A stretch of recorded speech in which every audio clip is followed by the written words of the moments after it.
ਸਤਿ ਸ਼੍ਰੀ ਅਕਾਲ। ਤੁਸੀਂ ਵੇਖ ਰਹੇ ਹੋ ਪੰਜਾਬ ਮੇਲ USA TV। ਪੰਜਾਬ ਫੋਕਸ ਦੇ ਵਿੱਚ ਸਵਾਗਤ। ਮੈਂ ਹਾਂ ਸੰਜੀਵ ਯਸ਼ ਖੰਨਾ। ਮੇਰੇ ਨਾਲ ਸਟੂਡੀਓਜ਼ ਦੇ ਵਿੱਚ ਮੌਜੂਦ ਨੇ ਬਲਕਾਰ ਸਿੰਘ। ਹਾਂਜੀ ਪਿਆਰੇ ਦਰਸ਼ਕੋ, ਜਿਵੇਂ ਤੁਹਾਨੂੰ ਪਤਾ ਹੈ ਕਿ ਇਸ ਪ੍ਰੋਗਰਾਮ ਵਿੱਚ ਅਸੀਂ ਵੰਨ-ਸਵੰਨੇ ਮਸਲੇ ਤੁਹਾਡੀ ਨਜ਼ਰ ਕਰਦੇ ਹਾਂ ਤੇ ਅੱਜ ਵੀ ਉਸੇ ਤਰ੍ਹਾਂ ਜਿਹੜੇ ਪੱਖ ਦੇ ਮਸਲੇ ਨੇ ਉਹਨਾਂ ਨਾਲ ਤੁਹਾਡੀ ਸਾਂਝ ਪਾਵਾਂਗੇ। ਤੇ ਖੰਨਾ ਜੀ, ਉਹ ਕਿਹੜਾ ਮਸਲਾ ਵਾ ਜਿਹੜਾ ਪੰਜਾਬ ਦੇ ਵਿੱਚ ਬਿਲਕੁਲ ਭਖਿਆ ਹੋਇਆ ਹੈ ਤੇ ਸਾਡੇ ਦਰਸ਼ਕ ਉਹਦੀ ਜਾਣਕਾਰੀ ਲੈਣਾ ਚਾਹੁੰਦੇ ਆ?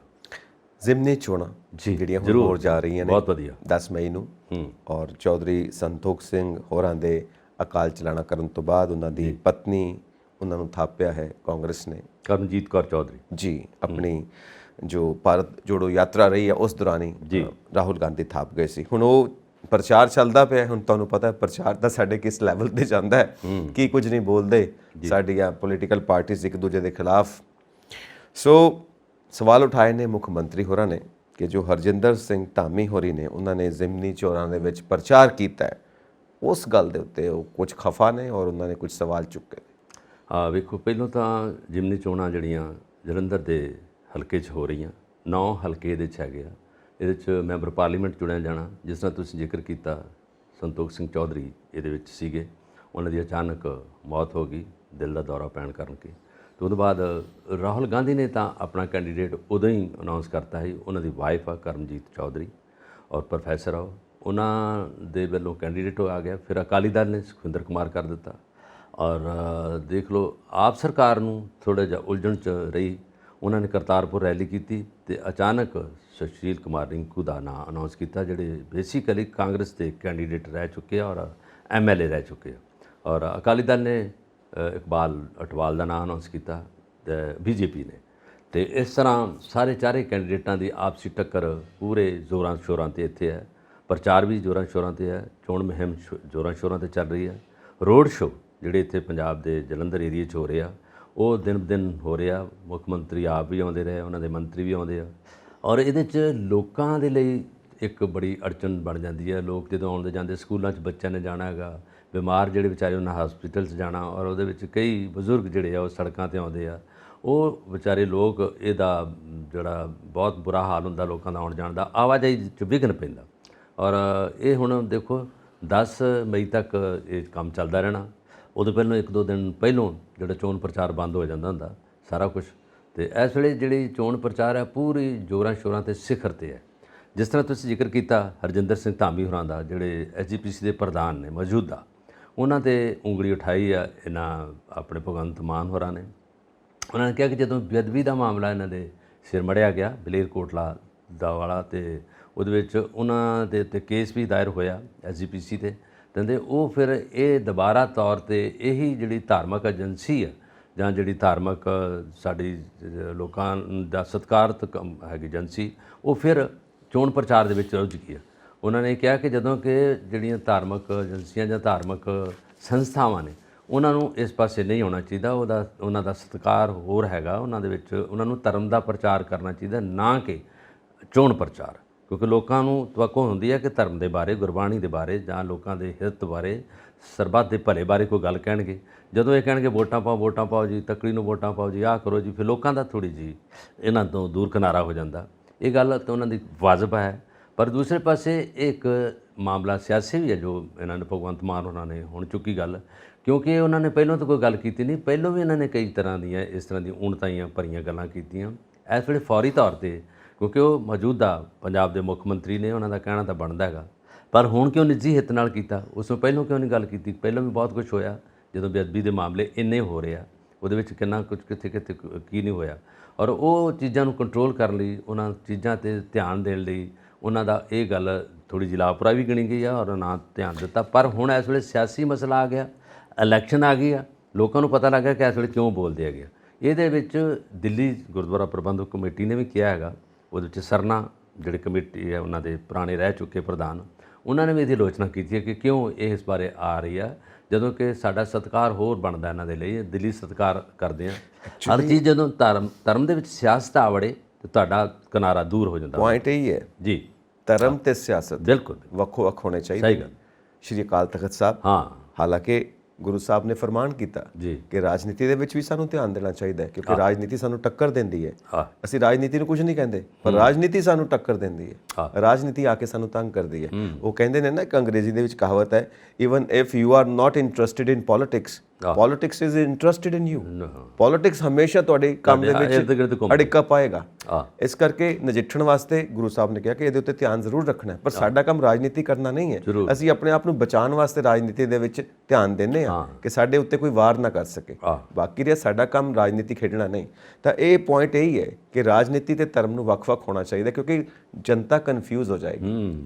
ਜਨਤਾ ਨੂੰ ਧਰਮ ਤੇ ਰਾਜਨੀਤੀ ਵੱਖੋ-ਵੱਖ ਚਾਹੀਦੇ ਨੇ। ਖੇੜਾ ਨਹੀਂ ਰਹਿੰਦਾ। ਬਿਲਕੁਲ, ਧਰਮ ਪਵਿੱਤਰ ਹੈ, ਰਾਜਨੀਤੀ ਅਸੀਂ ਜਾਣਦੇ ਹਾਂ ਪਵਿੱਤਰ ਨਹੀਂ। ਗੁਰੂ ਸਾਹਿਬਾਨ ਨੇ ਕਿਹਾ ਕਿ ਰਾਜਨੀਤੀ ਪਵਿੱਤਰ ਹੋ ਸਕਦੀ ਹੈ ਜੇ ਧਰਮ ਦੇ ਮੁਤਾਬਿਕ ਰਾਜਨੀਤੀ ਕੀਤੀ ਜਾਵੇ, ਪਰ ਰਾਜਨੀਤੀ ਕਰਨ ਵਾਲੇ ਗੁਰੂ ਸਾਹਿਬ ਦੀ ਗੱਲ ਨਹੀਂ ਸੁਣਦੇ, ਉਹ ਰਾਜਨੀਤੀ ਦੀ ਗੰਦੀ ਖੇਡ ਖੇਡਦੇ ਨੇ। ਇਸ ਕਰਕੇ ਧਰਮ ਤੇ ਰਾਜਨੀਤੀ ਨੂੰ ਵੱਖ-ਵੱਖ ਰੱਖਣਾ ਇਹ ਜ਼ਿੰਮਾ ਹੈ। ਮੈਂ ਇੱਕ ਹੋਰ ਇਜ਼ਾਫਾ ਕਰਨਾ ਚਾਹੂੰਗਾ, ਜੇ ਮੁਸਲਿਮ ਸਮੁਦਾਇ ਦੀ ਗੱਲ ਕਰੀਏ ਤਾਂ ਉਹਦੇ ਵਿੱਚ ਕਾਜ਼ੀ, ਮੁੱਲਾ ਹੈ ਨਾ, ਉਹਨਾਂ ਵਿੱਚ ਸੈਯਦ ਜਿਹੜੇ ਹੈਗੇ ਨੇ, ਜੇ ਉਹੀ ਆ ਕੇ ਮੌਲਵੀ ਬੋਲਣ ਜਦੋਂ ਮਸਜਿਦ 'ਚ ਲੋਕ ਇਕੱਤਰ ਹੋਏ ਨੇ ਈਦ ਦੇ ਦਿਹਾੜੇ 'ਤੇ, ਤੇ ਜੇ ਉਹ ਵੋਟਾਂ ਦੀ ਗੱਲ ਕਰਨ ਕਿ ਇਮਰਾਨ ਖਾਨ ਨੂੰ ਵੋਟਾਂ ਪਾਓ, ਇਹ ਫਲਾਣੇ ਜਿਹੜੇ ਆ ਨਵਾਜ਼ ਸ਼ਰੀਫ ਉਹ ਇਸ ਤਰ੍ਹਾਂ ਦੇ ਨੇ, ਫਿਰ ਗੱਲ ਦੇ ਕਿਸੇ ਤੁਕ 'ਤੇ ਨਹੀਂ ਬੈਠਦੀ। ਜੇ ਪੋਪ ਜਿਹੜੇ ਅੰਗਰੇਜ਼ਾਂ ਦੇ ਪੋਪ ਨੇ, ਜਿਹੜੇ ਧਾਰਮਿਕ ਨੇਤਾ ਨੇ, ਜੇ ਉਹੀ ਚਰਚ ਦੇ ਵਿੱਚ ਆ ਕੇ ਜ਼ਿਕਰ ਕਰਨ ਕਿ ਤੁਸੀਂ ਇਸ ਪਾਸੇ ਵੋਟਾਂ ਪਾਓ, ਤੁਸੀਂ ਇਸ ਪਾਸੇ ਗੱਲ ਕਰੋ, ਤੁਸੀਂ ਇਸ ਪਾਰਟੀ ਦੇ ਨਾਲ ਜੁੜ ਜਾਓ, ਇਹ ਗੱਲ ਫਿਰ ਉਹ ਗੱਲ ਜਿਹੜੀ ਹੈਗੀ ਉਹ ਨਿਰਾਧਾਰ ਹੈ ਔਰ ਨਾ ਕਿਸੇ ਤੱਕ ਪਹੁੰਚਦੀ ਹੈ। ਲੋਕ ਆਲੋਚਨਾ ਕਰਦੇ ਆ, ਕ੍ਰਿਟਿਸਾਈਜ਼ ਕਰਦੇ ਆ। ਇਹੀ ਜਿਹੜਾ ਹੂਬੂ ਮਸਲਾ ਜਿਹੜਾ ਪੰਜਾਬ ਦੀ ਜਿਹੜੀਆਂ ਸੰਸਥਾਵਾਂ ਨੇ, ਧਾਰਮਿਕ ਸੰਸਥਾਵਾਂ, ਉਹਨਾਂ ਨੇ ਕੀਤਾ ਗਾ। ਚਾਹੇ ਕਰਨ ਅੰਦਰ ਖਾਤੇ ਕਰਨ, ਬੈਠ ਕੇ ਕਰਨ, ਪਰ ਲੋਕ ਪ੍ਰਚਾਰ ਸੜਕਾਂ ਤੇ ਆਉਣਾ ਤੇ ਲਾਊਡ ਸਪੀਕਰ ਤੇ ਬੋਲਣਾ, ਇਹ ਗੱਲ ਬਿਲਕੁਲ ਢੁਕਦੀ ਨਹੀਂ। ਔਰ ਧਾਰਮਿਕ ਸੰਸਥਾਵਾਂ ਦਾ ਰਾਜਨੀਤੀਕਰਨ, ਪੋਲਿਟਿਸਾਈਜੇਸ਼ਨ, ਇਸ ਦਾ ਵਿਰੋਧ ਹੁੰਦਾ ਹੈ ਕਿ ਰਾਜਨੀਤੀਕਰਨ ਨਹੀਂ ਹੋਣਾ ਚਾਹੀਦਾ। ਧਾਰਮਿਕ ਸੰਸਥਾਵਾਂ ਦਾ ਧਾਰਮਿਕ ਕੰਮ, ਇਸ ਕਰਕੇ ਰਾਜਨੀਤੀ ਵੱਲ ਨਹੀਂ।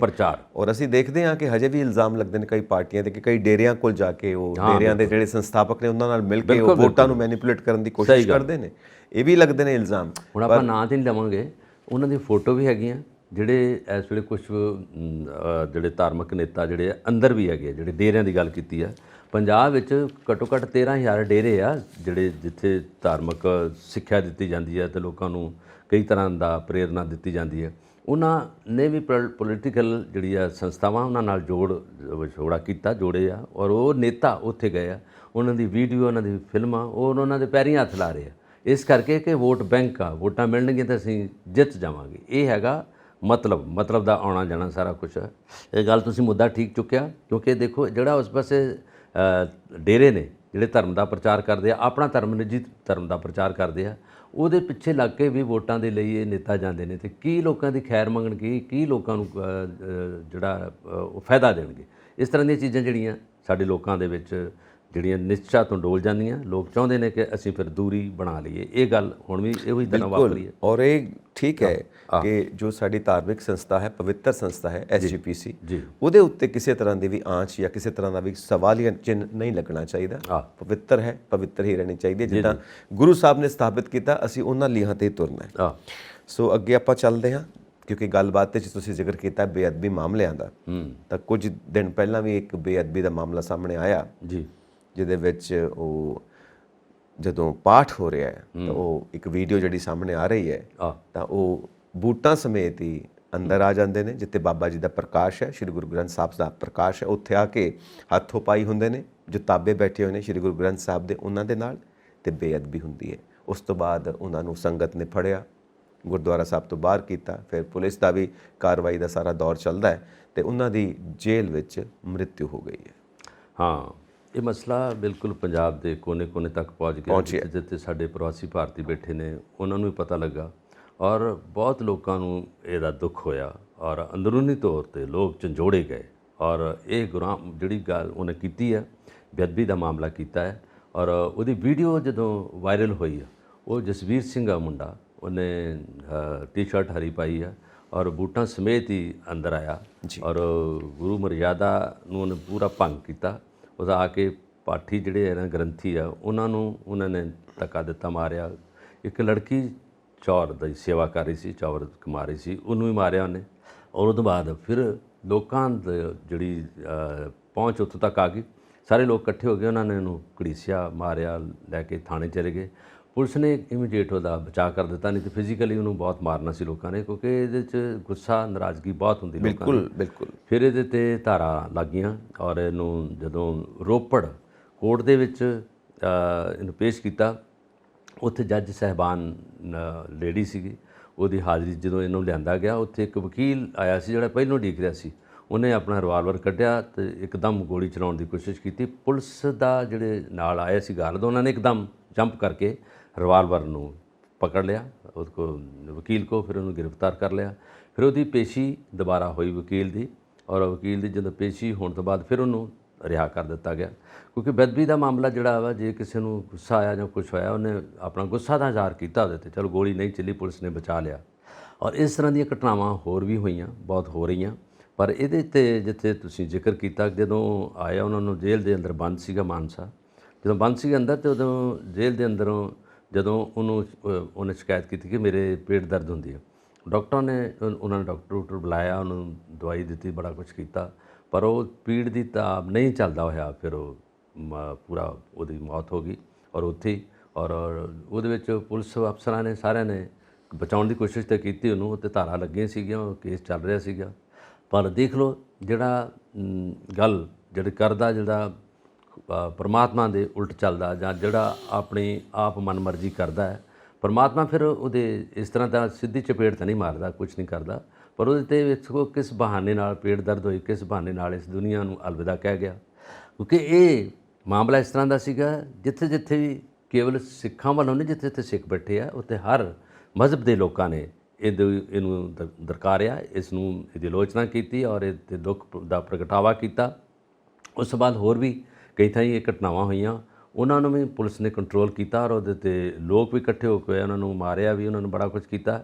ਪਰ ਫੈਸਲਾ ਇਹ ਹੈਗਾ, ਫੈਸਲਾਕੁਨ ਇਹ ਹੈਗਾ ਕਿ ਲੋਕ ਪਤਾ ਨਹੀਂ ਜਿਹੜੇ ਇਸ ਤਰ੍ਹਾਂ ਦੇ ਦਿਮਾਗੀ ਤਵਾਜ਼ਨ ਗਵਾ ਚੁੱਕੇ ਨੇ, ਜਾਂ ਜਿਨ੍ਹਾਂ ਦੇ ਵਿੱਚ ਕੋਈ ਇਸ ਤਰ੍ਹਾਂ ਦੀ ਸੋਚ ਅੰਦਰ ਵੜ ਜਾਂਦੀ ਆ, ਜਾਂ ਉਹ ਮੈਂਟਲੀ ਤੌਰ 'ਤੇ ਅਪਸੈਟ ਹੋ ਗਿਆ, ਉਹ ਇਸ ਤਰ੍ਹਾਂ ਦੀਆਂ ਕਰਤੂਤਾਂ ਕਿਉਂ ਕਰਦੇ ਆ, ਔਰ ਇਸੇ ਦਾ ਮੁਆਵਜ਼ਾ ਉਹਨਾਂ ਨੂੰ ਫਿਰ ਦੇਣਾ ਪੈਂਦਾ, ਚਾਹੇ ਸਰੀਰਕ ਤੌਰ 'ਤੇ ਕੁੱਟ ਪੈਂਦੀ ਹੈ, ਚਾਹੇ ਉਹਨਾਂ ਦਾ ਪਰਿਵਾਰ ਉੱਜੜ ਜਾਂਦਾ। ਇਹ ਜਸਬੀਰ ਸਿੰਘ ਦਾ ਜਿਹੜਾ ਸੀਗਾ, ਘਰ ਵੀ ਆ ਕੇ ਪੈ ਗਏ, ਘਰ 'ਚ ਵੀ ਭੰਨ ਤੋੜ ਕੀਤੀ ਆ। ਹੁਣ ਪਰਿਵਾਰ ਦੇਖੋ ਵਿਚਾਰਾ, ਪਰਿਵਾਰ ਦੋ ਪਾਸੇ ਤੋਂ ਉੱਜੜ ਗਿਆ। ਇੱਕ ਪਾਸੇ ਤੇ ਇਹਨੇ ਗਲਤੀ ਕੀਤੀ ਹੈ ਨਾ, ਗਲਤ ਕੰਮ ਕੀਤਾ, ਬੇਅਦਬੀ ਦਾ ਮਾਮਲਾ ਇਸ ਤਰ੍ਹਾਂ ਦਾ ਮਾਮਲਾ ਹੁੰਦਾ, ਨਾ ਤਾਂ ਪੁਲਿਸ ਛੱਡਦੀ ਹੈ, ਨਾ ਲੋਕ ਛੱਡਦੇ, ਨਾ ਕੋਈ ਜਿਹੜਾ ਦੂਸਰੇ ਮਜ਼ਹਬ ਦਾ ਬੰਦਾ ਛੱਡਦਾ। ਜਿਹਨੂੰ ਵੀ ਪਤਾ ਲੱਗ ਗਿਆ, ਕਿਤੇ ਵੀ ਦੁਨੀਆ ਦੇ ਕੋਨੇ 'ਚ ਪਤਾ ਲੱਗ ਜਾਏਦਾ, ਤਾਂ ਲੋਕ ਉਹਨੂੰ ਦਰਕਾਰਦੇ ਆ, ਉਹਨੂੰ ਮਾਰਦੇ ਆ, ਕੁੱਟਦੇ ਆ, ਬੜਾ ਕੁਛ ਕਰਦੇ ਆ। ਪਰ ਇਹ ਬੰਦਾ ਤਾਂ ਵੇਖ ਲਓ ਕੁਛ ਦਿਨ ਹੀ ਕੱਢੇ ਇਹਨੇ। ਹੋ ਸਕਦਾ ਇਹਦੇ ਅੰਦਰ ਮੁੜ ਕੇ ਇਸ ਤਰ੍ਹਾਂ ਦਾ ਕੋਈ ਬਣ ਗਈ ਹੋਵੇ ਧਾਰਨਾ ਕਿ ਮੈਂ ਕੀ ਕਰ ਲਿਆ, ਸੋਚ ਸੋਚ ਕੇ ਬੰਦੇ ਦਾ ਦਿਮਾਗ ਹੋਰ ਪਾਗਲ ਹੋ ਗਿਆ ਹੋਵੇ। ਇਸ ਤਰ੍ਹਾਂ ਦੇ ਜਦੋਂ ਅੰਦਰੂਨੀ ਜਿਹੜਾ ਕੰਮ ਕਰਨ ਵਾਲਾ ਸਿਸਟਮ ਆ, ਉਹ ਇੱਕਦਮ ਫੇਲ ਹੋ ਗਿਆ। ਕੁਝ ਵੀ ਹੋ ਸਕਦਾ। ਜੀ ਇਹੋ ਕੁਛ ਹੈਗਾ। ਗੱਲ ਇਹ ਹੈ ਕਿ ਧਰਮ ਕੋਈ ਵੀ ਕਿਸੇ ਦੀ ਬੇਅਦਬੀ ਨਹੀਂ ਹੋਣੀ ਚਾਹੀਦੀ। ਤੁਸੀਂ ਰੱਬ ਨੂੰ ਨਹੀਂ ਮੰਨਦੇ, ਨਾ ਮੰਨੋ, ਬਿਲਕੁਲ, ਉਹ ਤੁਹਾਡਾ ਆਪਣਾ ਪਰਸਨਲ ਵਿਚਾਰ ਹੈ, ਤੇ ਫਿਰ ਗੁਰਦੁਆਰਾ ਸਾਹਿਬ ਆਉਣ ਦੀ ਜ਼ਰੂਰਤ ਹੀ ਨਹੀਂ। ਬਿਲਕੁਲ ਸਹੀ। ਨਾ ਮੰਦਰ ਮਸਜਿਦ ਨਾ ਚਰਚ ਜਾਣ ਦੀ ਜ਼ਰੂਰਤ ਹੈ। ਤੁਸੀਂ ਰੱਬ ਨੂੰ ਨਹੀਂ ਮੰਨਦੇ, ਠੀਕ ਹੈ, ਗੱਲ ਖਤਮ ਹੋ ਗਈ, ਨਾ ਮੰਨੋ, ਬਹਿ ਜਾਓ ਆਪਣੇ ਘਰ।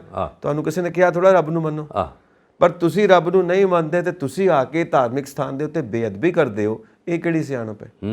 ਇਹ ਤਾਂ ਕੋਈ ਗੱਲ ਨਾ ਬਣੀ। ਚਾਹੇ ਕਿਸੇ ਵੀ ਧਾਰਮਿਕ ਸਥਾਨ ਤੇ ਜਾ ਕੇ ਤੁਸੀਂ ਬੇਅਦਬੀ ਕਰਦੇ ਹੋ, ਗਲਤ ਗੱਲ ਹੈ। ਤੁਸੀਂ ਰੱਬ ਨੂੰ ਨਹੀਂ ਮੰਨਣਾ, ਨਾ ਮੰਨੋ, ਪਰ ਜੋ ਮੰਨਦੇ ਨੇ ਉਹਨਾਂ ਨੂੰ ਕਿਉਂ ਰੋਕਦੇ ਹੋ ਮੰਨਣ ਤੋਂ? ਤੇ ਫਿਰ ਜਾ ਕੇ ਤੁਸੀਂ ਇਦਾਂ ਦੀ ਹਰਕਤ ਕਰਦੇ ਹੋ।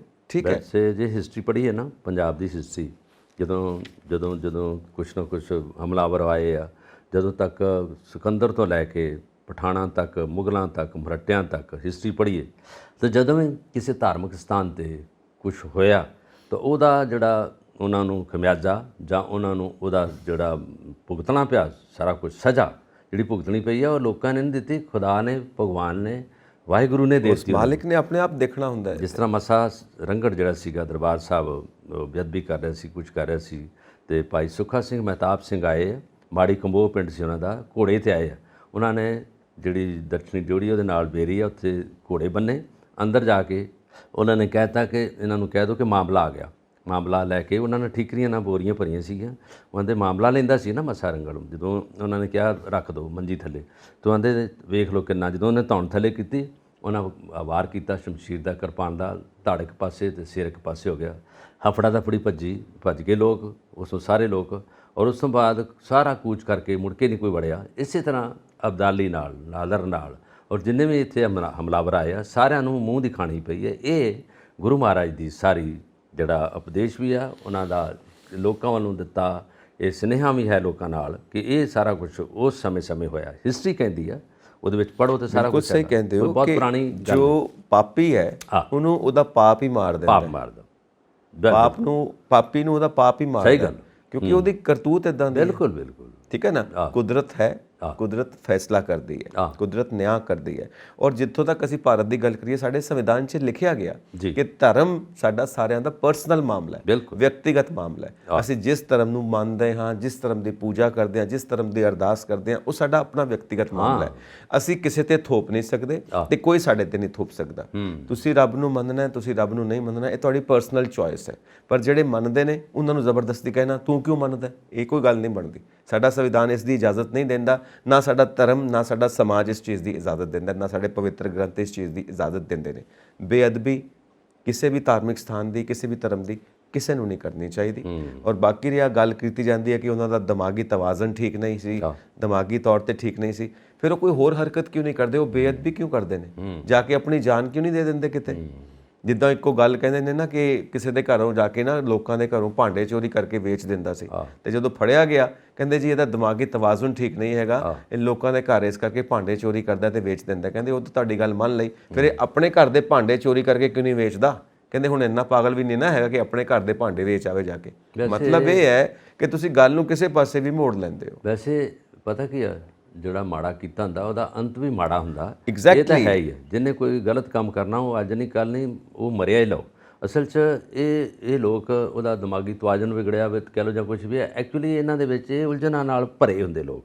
ਇਹ ਕਲੈਰਿਟੀ ਨਹੀਂ ਇਹਨਾਂ ਦੇ ਦਿਮਾਗ ਦੇ ਵਿੱਚ ਹੁੰਦੀ, ਔਰ ਨਾ ਇਹਨਾਂ ਨੂੰ ਸਮਝ ਹੁੰਦੀ ਹੈ ਕਿ ਜਿਸ ਗੱਲ ਨੂੰ ਜਦੋਂ ਕੋਈ ਉਪਦੇਸ਼ ਦਿੰਦਾ ਜਾਂ ਪੜ੍ਹਦਾ ਜਾਂ ਕਰਦਾ ਹੈ, ਉਹਨੂੰ ਸਮਝਣਾ ਹਰ ਬੰਦੇ ਦੀ ਗੱਲ ਨਹੀਂ ਹੁੰਦੀ। ਹਰ ਬੰਦਾ ਜੇ ਸਮਝਦਾ ਤੇ ਇਸ਼ਟਾ ਨਾਲ ਔਰ ਲਗਨ ਨਾਲ ਸਮਝਦਾ। ਔਰ ਜਿਹਨੇ ਕਹਿਣਾ ਉੱਪਰ ਦੀ ਇੱਕ ਕੰਨ ਦੀ ਸੁਣੀ ਤੇ ਦੂਜੇ ਦੀ ਲੰਘਾ ਦਿੱਤੀ ਤੀ, ਉਹ ਬੰਦਾ ਤਾਂ ਤੁਹਾਨੂੰ ਲੱਗੂਗਾ, ਉਹ ਤੁਰਿਆ ਫਿਰਦਾ ਤੇ ਲੱਗੂਗਾ, ਗੱਲਾਂ ਕਰਦਾ ਤੁਹਾਨੂੰ ਚੰਗਾ ਲੱਗੂਗਾ, ਪਰ ਉਹਦੇ ਅੰਦਰ ਉਹ ਜਿਹੜਾ ਸੋਚ ਆ, ਉਹਦੇ ਅੰਦਰ ਜਿਹੜਾ ਇੰਟੈਲੈਕਚੁਅਲ ਲੈਵਲ ਆ, ਉਹ ਘੱਟ ਹੁੰਦਾ। ਇਸੇ ਕਰਕੇ ਆ ਕੁਝ ਵੀ ਹੈ।